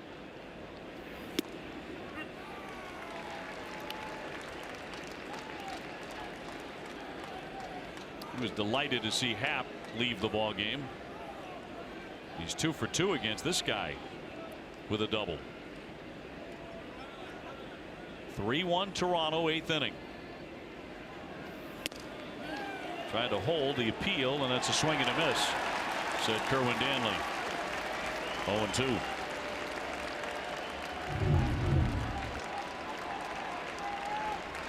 Yeah, looks like Danley got that one right.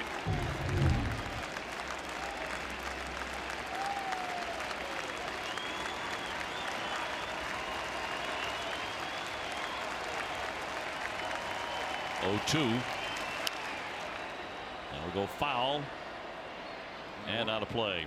Russell Martin wanted a high fastball, but that he didn't quite get it as high as Martin wanted that. And fortunately, or unfortunately, for the Red Sox, there wasn't better contact put on. See how high he wants that pitch, but watch where it ends up. It ends up a little bit lower and a pretty good pitch to hit.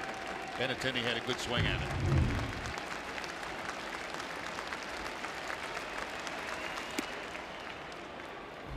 Been unusual to see the Red Sox strike out as frequently as they have lately, and tonight included. Already struck out 11 times in this game. And they came into the game tonight second toughest to strike out in the league.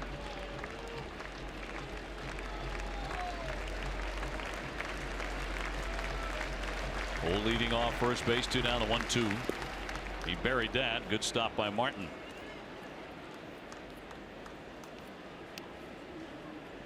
Andy Ramirez would be next. He has 2 hits tonight. So does Brock Holt. But the rest of the Red Sox have only 1. And that was an infield hit by Jackie Bradley back in the 3rd inning.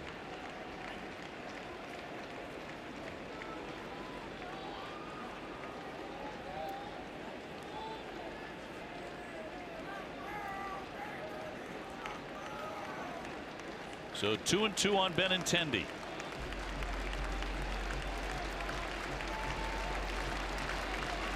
And Tepera from the set.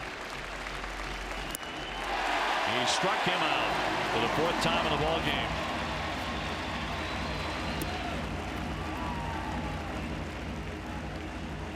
New show. Need a new show to watch? Show me drama. She's gone! The Red Sox walk it off! Show me good guys versus bad guys. Oh, down he goes. Something for the family? Exactly what everybody needs. Show me superheroes. Suspense. Magic. Champions of the American League East. Show me more. All new episodes, all season long, only on NESN. Brought to you by Xfinity.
Winning bid $175,110.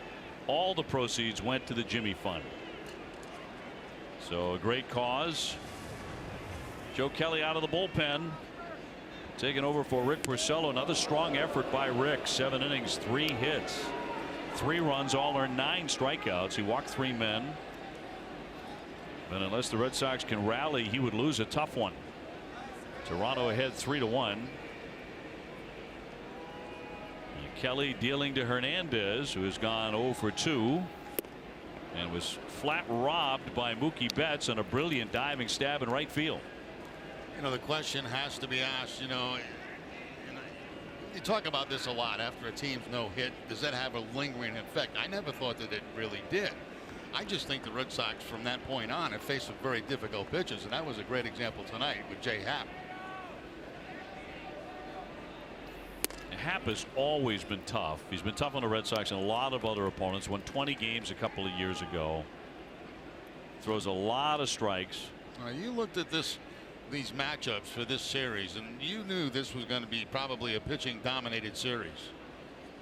No sooner their closer getting ready in the bullpen.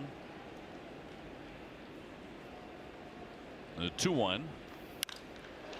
High fly, very high, deep right field. Betts turning around onto the track. He's there to make the grab out by the 375 mark.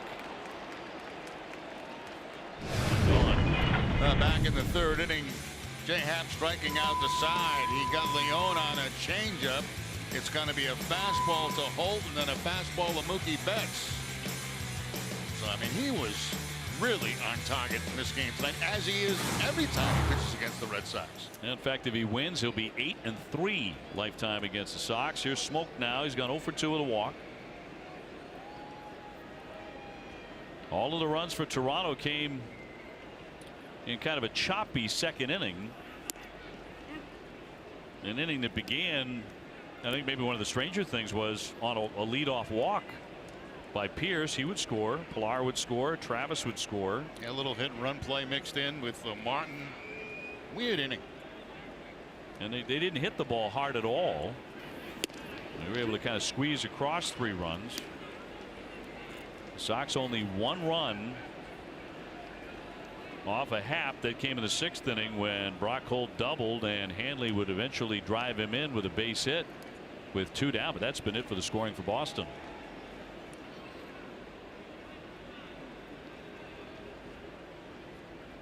And the 0-2. Well, that one disappeared on him and he struck him out. So Joe Kelly gets his first K of the ball game, and they're 2 away. Joe Kelly going to the curveball that time to pick up the strikeout. Down out of the strike zone, chased by Smoke as it one hops into the glove. Christian Vasquez. There are swings where you go, well, it wasn't really close, and then there are swings like that one where it looked like 1.5 feet. He just completely fooled. Well, you just don't pick up the baseball very well, and you know, on top of it, it's a very good curveball.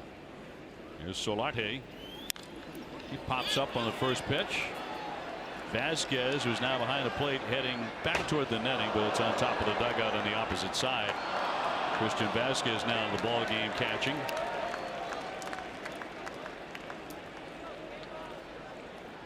So we're in the bottom of the 8th inning. In the 9th inning, due up for the Sox, Hanley Ramirez, JD Martinez, and Rafael Devers. So don't go anywhere.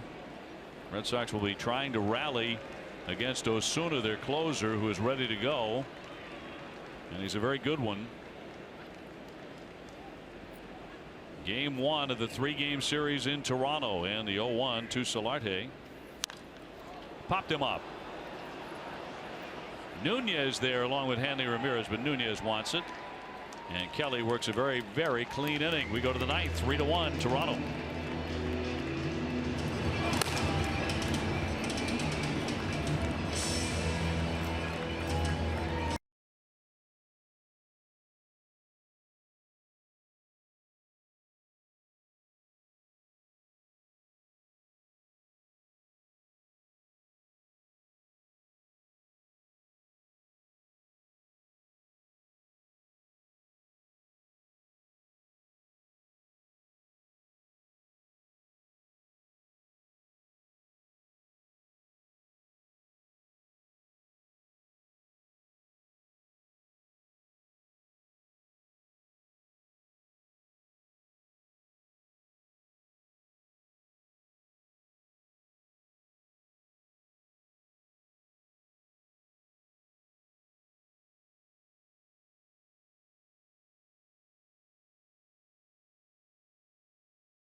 The official batting glove of the Red Sox in Major League Baseball.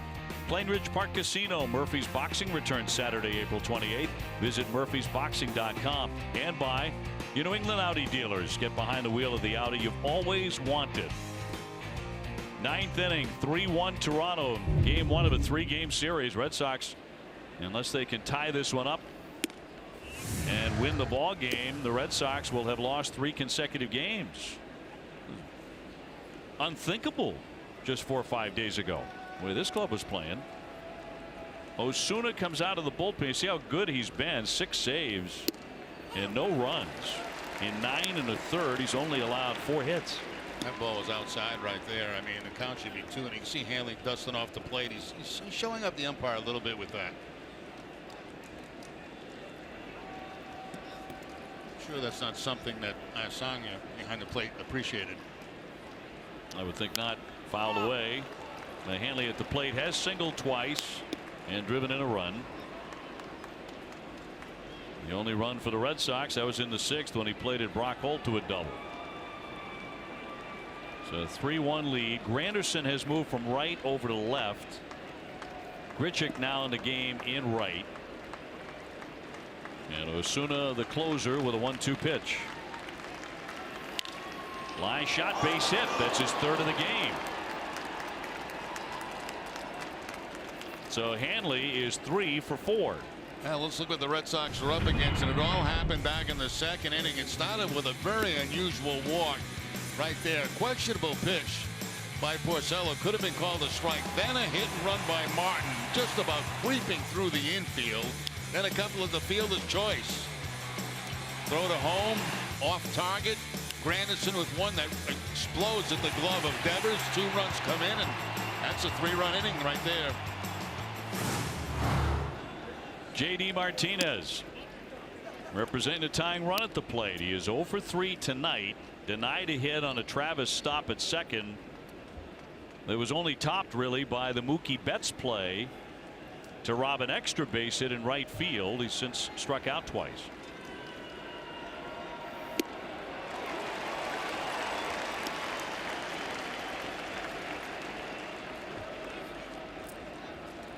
It's challenge time that time by Osuna. The fastball right there, as he can bring it to. Throws it above the belt of J.D. Martinez. Osuna with a 1-1. That last fastball 96 away.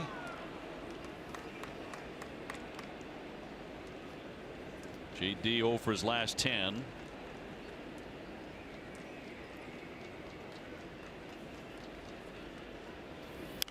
And he flares a foul. So 2-2. Got a little bit of a hanging slider that time and fouled it off. Well, we'd like to have that back.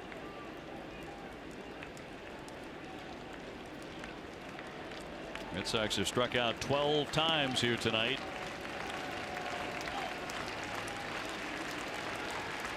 Hanley on, nobody out. Did he go? He did. He's going to ring him up. That is strike 3. So J.D. fans for the 3rd time in the game. Well, let's take a look from the side and see if he does go. Yeah, that's I believe he did. But that's one also you could ask the first base umpire for some help, you know, but they elected not to. Nope. Asanya rung him up by himself. Says 13 strikeouts for Boston. That is a season high. Devers is 0 for 3. He's hit the ball on the ground twice, and he's also flied to left.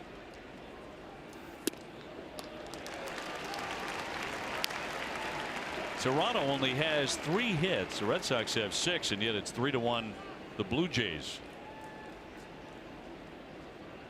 Gives you an idea how well Rick Porcello pitched again. But his perfect record is in pretty serious trouble at the moment. Rick 4-0. Jay Happ came in 3-1. They were both pitching very well. They showed it again tonight. Happ struck out 10 as he went 7 and gave up 1 run. 1-2. Good rip. 97-mile-an-hour fastball that time from Osuna. Brought it up a notch. Good swing by Devers.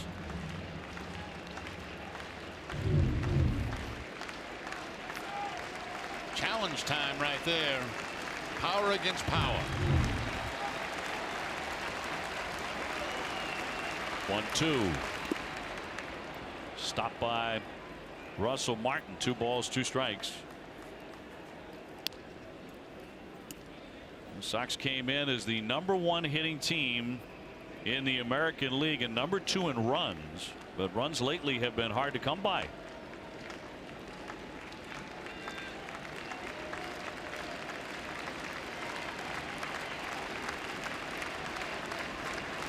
Osuna's 2-2. Line drive, and that's going to be over the glove of Travis into right field. Ramirez will advance to second. Red Sox with 2 hits here in the 9th inning, and they have the tying runs on base with only 1 away. Well, you take him any way you can get him. I mean, that time he actually got jammed on this and just kind of muscled the ball up over the head of Travis, the second baseman. That ball was not hit very hard at all. Matter of fact, it was coming down. Travis goes in the jump. He can't make the play, and the Red Sox back in business. That's another example of how strong this kid is. Yeah, that got in on him. He got in on him, and he's able to muscle the ball, you know, get it enough on it to get it up over the head of the second baseman. And he can feel it, too. He knows he got jammed. His thumb is hurting right now.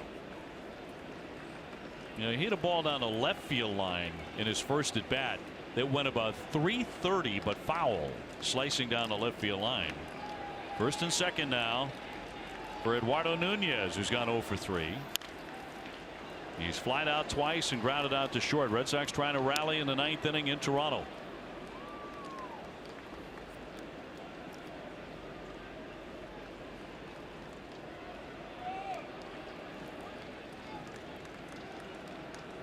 Eduardo had a number of key hits last season in the second half of the Red Sox, looking to come through here tonight early in the season in Canada.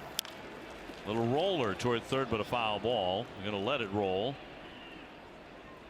Here's our game summary now, brought to you by Xfinity. Rick Porcello, very, very good. 7 innings, 3 hits, 9 strikeouts. He walked 3.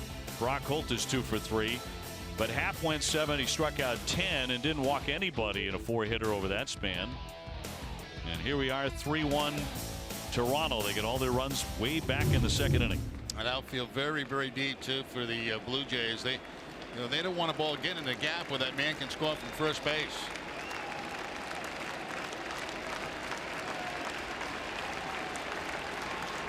Two strikes on Nunez.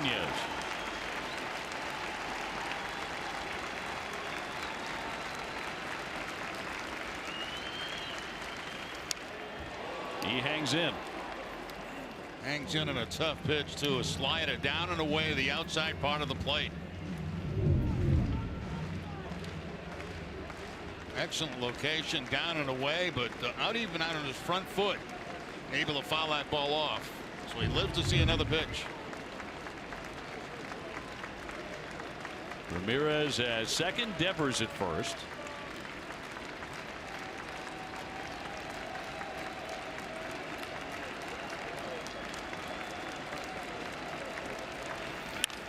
Line shot, headed to the alley. That gets down. Picked up out there by Grichuk. Here comes one run. Hanley is in. Down to third is Devers. Base hit by Nunez to drive in the run, and it's a 1-run game. The Red Sox have runners at first and third.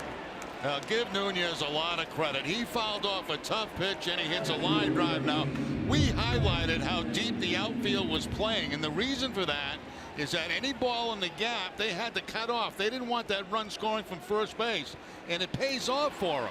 You can see that Grichuk here is able to reach back and get that ball in quickly and hold the runner at third base. So it's still a 1-run game. That's where defense comes a big part late in games.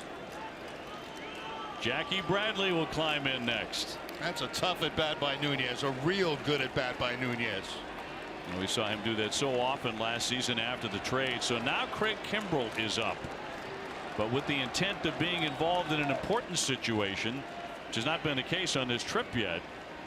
And Jackie cuts right through for strike one. The tying run 90 feet away in Devers. On a pass ball or a wild pitch, keep in mind here in Toronto, there's very little room behind home plate. Good point. It is really tight back there.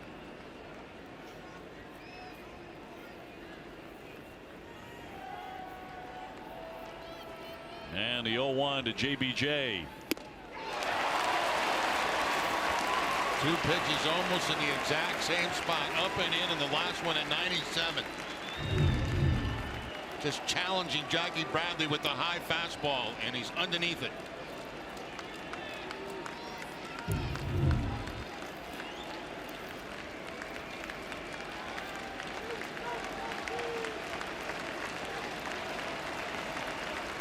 Two. Not this time. 1 ball and 2 strikes. Devers at third. Nunez at first. A run in. Red Sox have their most hits in any inning here in the ninth. Outfield obviously not as deep right now. Different situation. They were in a little bit closer.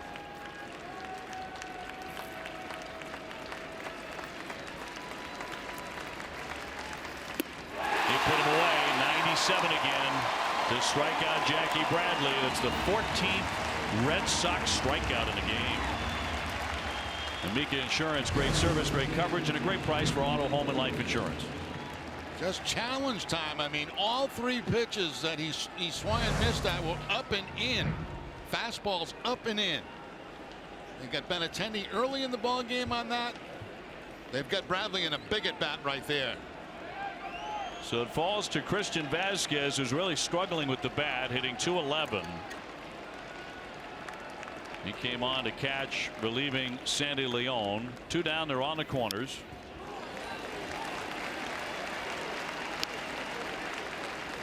Vasquez went 1 for 8 in the Oakland series. 3-2. Top of the ninth. 2 down, tying run at third.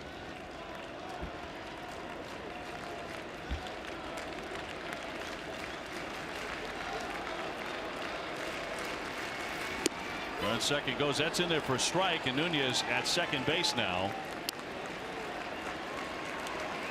So they allow him to take the bag, second and third, but it's 0-2. Yeah, that was like a gimme. They were not going to throw through under any circumstances there.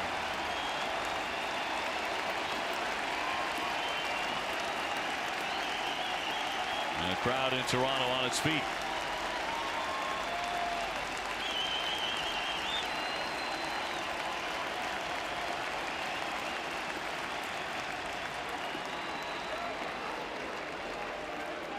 Base hit should mean the Red Sox take the lead.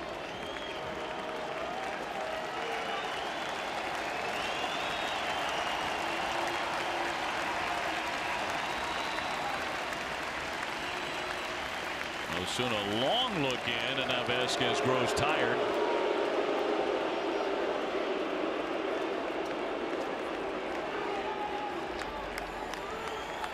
Two strikes on the Red Sox catcher.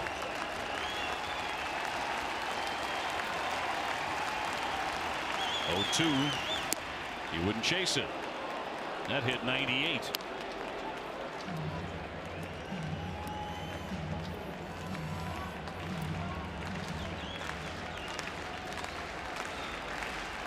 We have seen Vasquez turn around a premier fastball.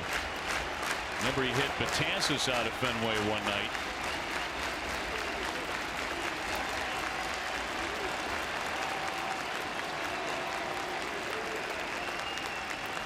As soon as 1-2, he bounced it.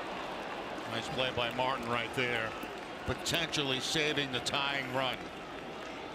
That breaking ball continued to sweep away from him, and he's able to slide over, get the glove down low enough, and get it in the webbing of the glove. That ball came very close to going between his legs. Good play. Devers at third, Nunez at second. 2 down.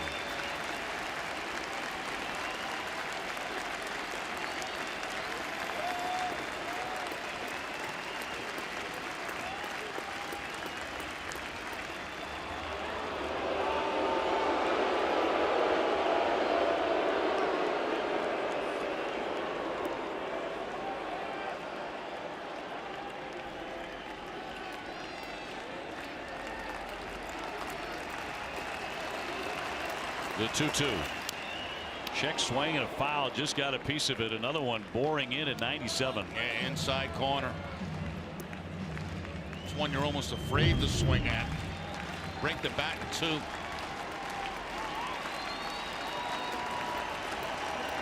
Fastball, fastball, fastball.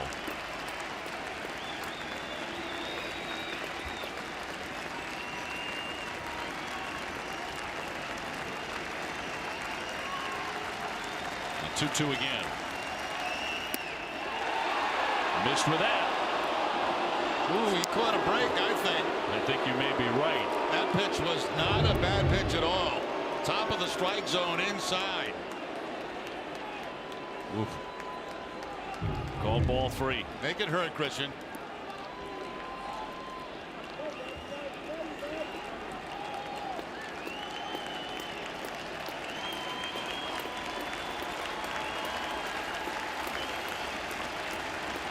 Three-two. And he walked him, and the bases are going to be loaded for the Red Sox and for Brock Holt. Give Vasquez credit. I mean, he put up a pretty tough at bat with the crowd on his feet, ready for a strikeout. He battled them for a walk to keep this game going and give Holt a chance to pick up his 3rd hit of the night.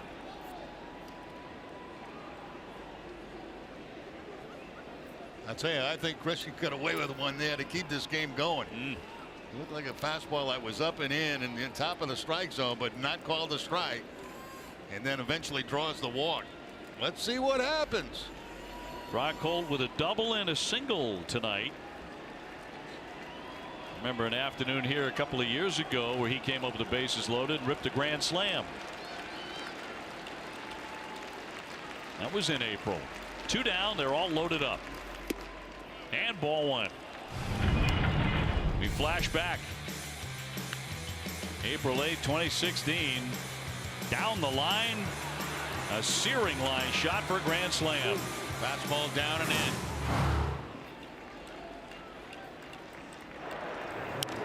Line drive, base hit. Devers is in. Nunez trying to score. Here's the play at the plate. He is going to be tagged out at home. The Red Sox have tied the ball game, however. Nunez out at home on the play at the plate, but Brock Holt with his 3rd hit has tied it at 3 in the 9th.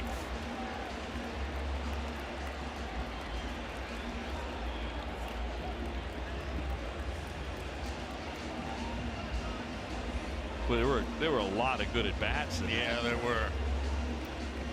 That's 2 runs.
Opportunity to take pictures before the game with Red Sox players around the warning track For tickets and more info, you can visit redsox.com/tickets. Big smile from Brock Holt. He's just tied the ball game with his third hit.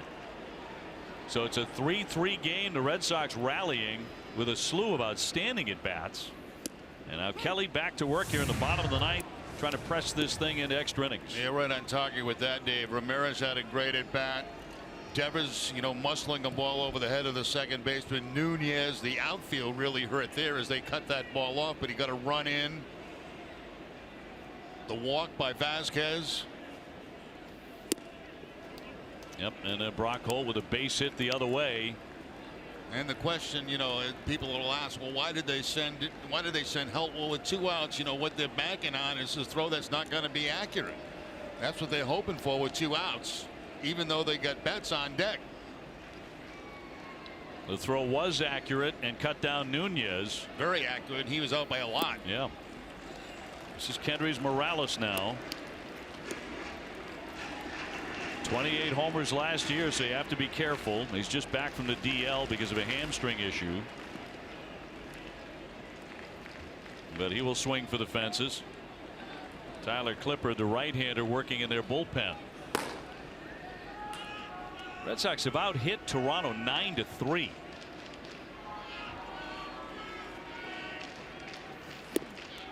Red Sox pitching has been exceptionally good going back to that second inning.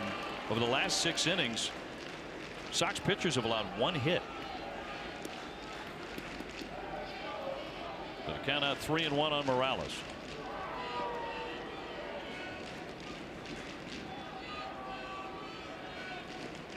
Bottom 9 in Toronto. And Kelly with a 3-1. Bounding ball. Brock Holt backs up for a good look at it and gets it. So 1 away. Let's go back to the 9th inning. Handling gets things started with a hard line drive base hit. Devers muscling the ball up over the head of Travis at second base. Nunez, this looks like it's going to go all the way to the wall, but it's cut off, and that really did save a run right there. But then Vasquez with a very tough at bat, drawing the walk. The base hit by Holt and out by a long margin at home plate was Nunez. Perfect throw by Granderson. Martin with a high fly ball, but not deep to right. Betts underneath coming in actually. And he puts it away for the second out. Red Sox trying to get it to extra innings. Remember, they played 3 extra inning games with Toronto last year. They won all of those. Red Sox have been the kings of extras, but they've got to get there. Here's Pilar, who is 0 for 3 with a run.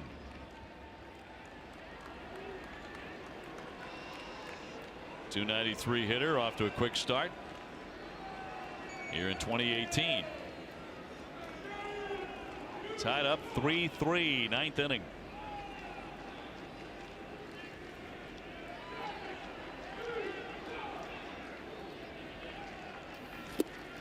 Nasty pitch, got him to commit, strike 1. Kelly's shown a very good curveball since being in this game. That last one may be the best. Good snap to this one and snaps right out of the strike zone, but gets the swing.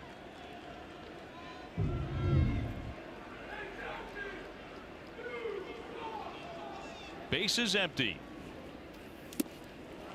0-2. Another curveball from Kelly. Hasn't shown him number 1 yet. Rotation breaking down. To me, that and the split fingered fastball, for me, with 2 toughest pitches to hit. The overhand curveball and the splitter. 0-2. Tried it again. So a ball and 2 strikes. Diaz on deck. Red Sox with an impressive rally against a really good closer to tie the game. But they need the game to go to the 10th inning. Here comes the 1-2 from Joe Kelly. Hard ground ball, and he can't get to it at third. Past Devers down the line. It'll carry him back to Benintendi, but that's going to be 2 bases for Pilar. Hot shot for a double with 2 down. Well, he tried again with the curveball. He tried to throw him 3 straight. But this one's going to stay inside in a hittable spot. And Pilar jumps on it. If the ball's away from Pilar, he probably doesn't make contact. This curveball stays inside, and he rockets it right down the line.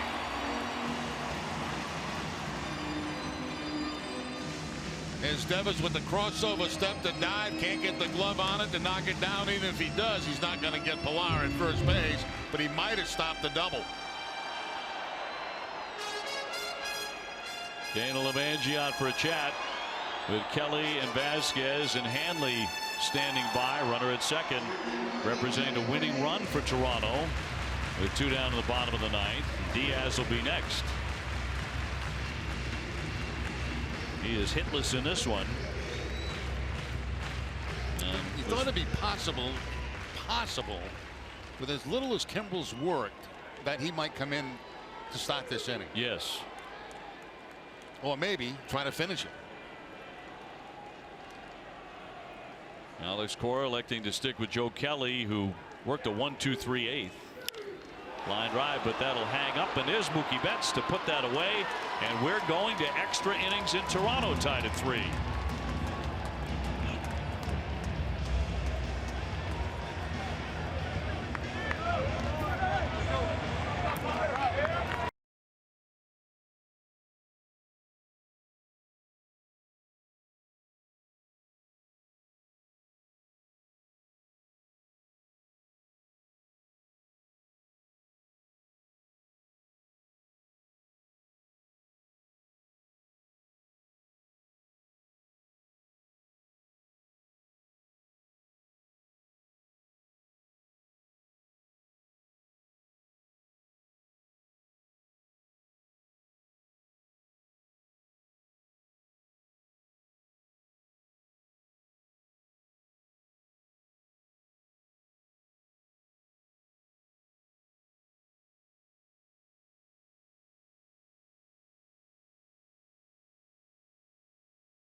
Innings.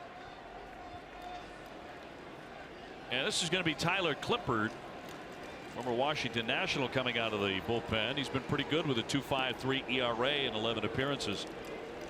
We're tied up 3-3. Red Sox coming from behind. Osuna blew the save as the Red Sox had a bunch of really terrific at bats and turned that into 2 runs to tie it in the 9th. And Joe Kelly got them in the bottom of the 9th inning. This is exactly where the Red Sox want to be in extras, right? Because they're 18-3 in their last 21 extra inning games. Just remarkable.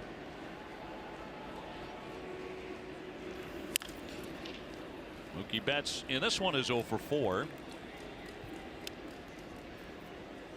They'll be followed by Benintendi and then Hanley Ramirez, who has 3 hits tonight.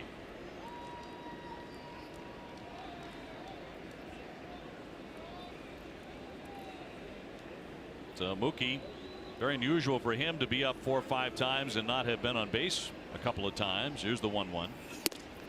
He lets it go for a ball.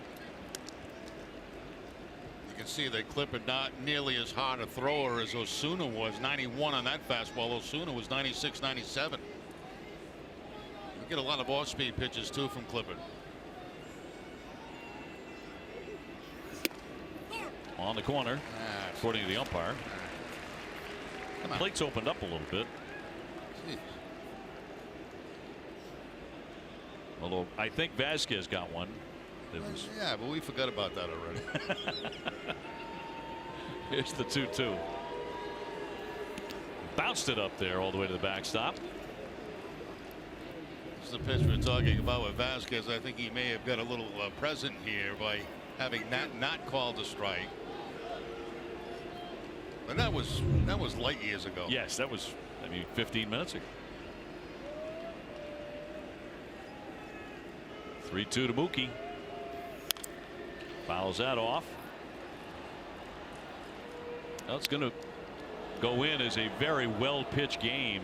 Certainly to this point it has been, and both starters were so good, neither one of them deserved to lose. Happ and Porcello, so there's some justice in that. They both pitched great baseball.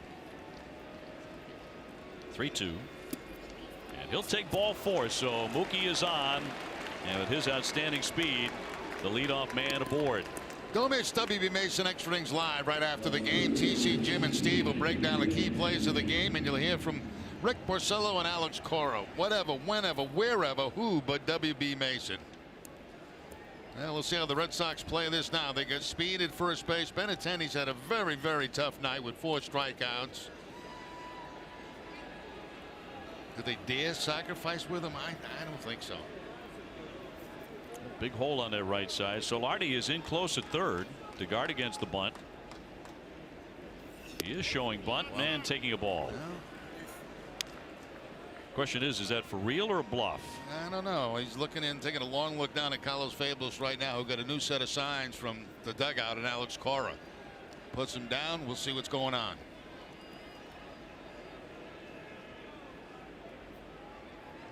Mookie in those fashionable red shoes. I'll tell you one thing. Mookie can get a good jump off for Clipper because he takes quite a time to get rid of the baseball.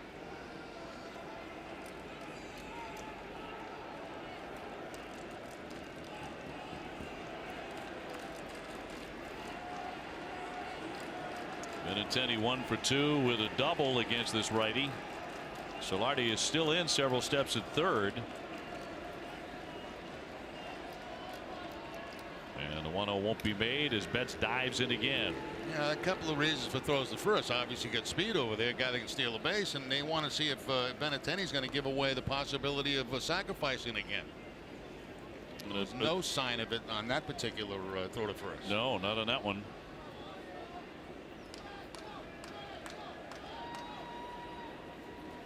Solardi's backed up just a little bit. Here's the 1-0 runner holding, and he's bunting, and he pops a foul backward. You know, you're almost asking somebody to do something that doesn't do it a lot. Benintendi. Yep. And I do realize he struck out 4 times tonight, but he's also facing a right-hander here, so you know he's got 1 strike on him. He's made a couple of efforts to bunt, and they haven't looked pretty. Smoke is holding Mookie Betts. Big hole over there. Base hit. He's going to go first to third. You can nudge it through that hole. Here comes the 1-1. Solardi charging it now at third, and no bunt, and it's 1-2. That's what I'm talking about. Swing the bat. Yeah, you can give him a chance. Facing a right-hander. I know he's had a tough night, but you know he may run into one. That ball away, fast pitch away, and fastball away, I should say, and he fouls it off to the opposite field.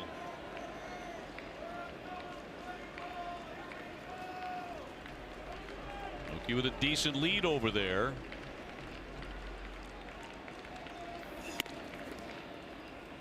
Two and two. They keep trying to, when they get ahead of Benintendi tonight, they keep trying to go upstairs with the fastball. That time it was too far up. It wasn't tempting for him. They've got him twice tonight on fastballs, twice on breaking balls.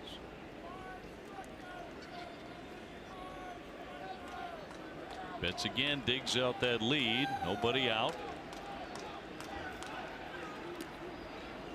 What'd you think? A step and a dive as a base runner had you gone as far as you want to go? Yeah, I think it's different for every guy. You know, size means something. How big you are, how tall you are, how quick your reactions are to get back to the bag, where you feel comfortable. I think it's different for everybody. But yeah, step in a dive, and if it's close, you're maxed out.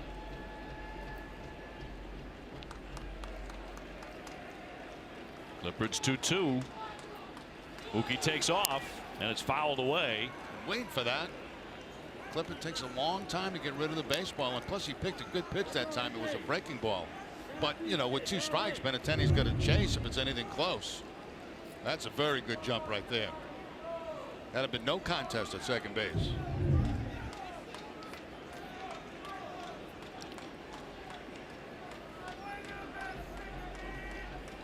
Go ahead run aboard for the Red Sox leading off the 10th inning. 2-2 once again. All filled up now on Benintendi. And he'll be going here on the 3-2 count for sure. It's another gritty at bat by the Red Sox. They've had some good ones here late in the game, haven't they? Yeah.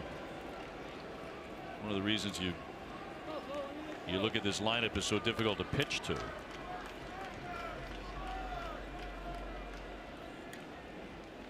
All filled up. Mookie taking off, swinging a high fly to right center field. Playable. Parr coming over into the alley, and Mookie has to retreat. So out number 1. Don't miss a game, especially when the Red Sox are on the road. Import the NESN Red Sox schedule on any device for alerts 15 minutes before each game. Visit NESN.com/schedule to import that. Presented by Franklin Sports, the official batting glove of the Red Sox in Major League Baseball. Now Hanley, who already has 3 hits. One of those for an RBI. He scored a key run in the 9th inning after a hit. He's up to 338. So he's looked very comfortable at the plate here in this one.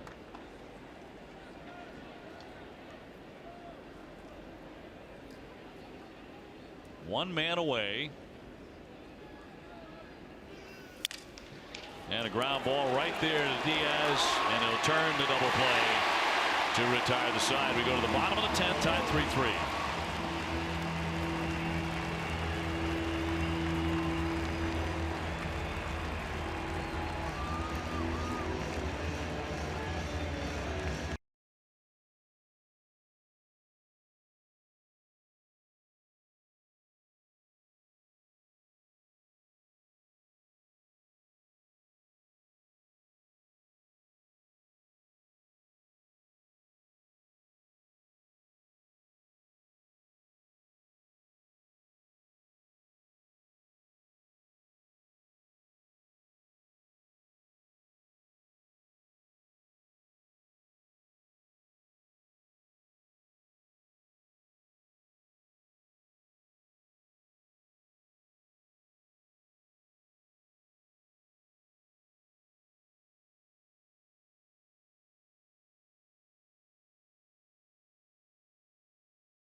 Once again has been exceptional. A .080 batting average against the Red Sox closer, and he'll come on to face 9-1-2 in the batting order for Toronto.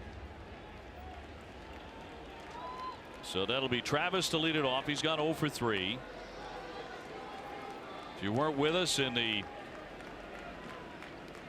9th inning, the Red Sox scored twice to tie it on the strength of 4 hits. They were down 3-1. They did that against Roberto Osuna, the very good closer for the Blue Jays, who blew the save. Red Sox with a very impressive comeback in there for a strike to get in front of Travis.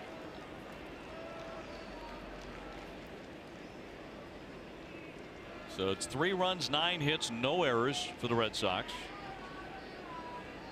3 runs, 4 hits, no errors for the Blue Jays.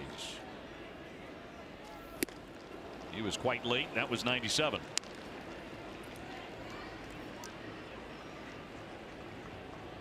Travis played just 50 games for Toronto last year because of a knee injury. He's a very good defensive second baseman. Here's the 0-2. Knocked foul.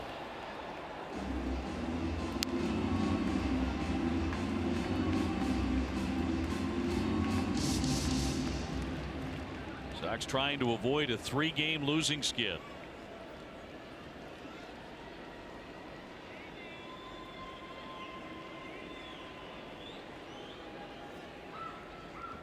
And the 0-2 from Kimbrel.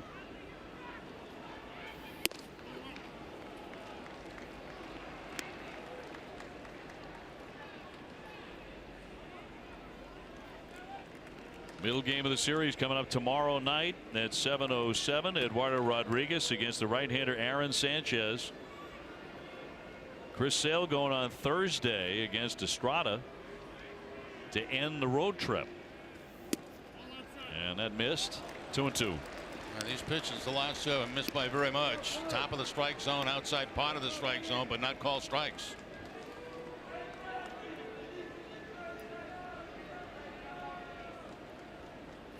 Well, I'd like to apologize for the technical difficulties we have been going through here, but thanks for hanging in with us. Here comes the 2-2 and struck him out. He pinned him to the plate. 96. Kimbrel said, "The heck with the corners. I'm going right down the middle with the fastball." It's exactly what he does. And just looking at it is Travis. Why fool with the corners? They're not going to call. Not going to give them to me. Go in the middle. Every time a Red Sox pitcher strikes out a Blue Jay batter, Lexus will donate $50 to the Greater Boston Food Bank. So here's Granderson. He's had a good night with a single and a double. 2 for 4.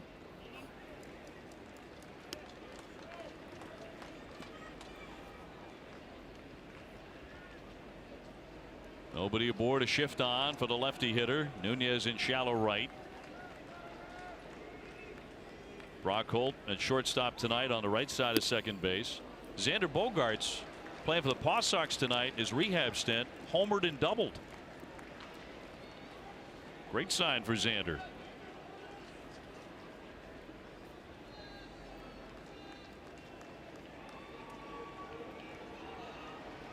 Count 2-0 on Granderson. Teoscar Hernandez on deck. High fly ball right field. This is deep. Way back, and that's the ball game. Granderson jumping on Craig Kimbrel's pitch for a walk-off home run. Here in extra innings, Toronto wins it by a final of 4-3. So it's hard to believe a week ago the Red Sox have actually lost 3 consecutive games. Toronto wins it in walk-off fashion here tonight at Rogers Center. TC.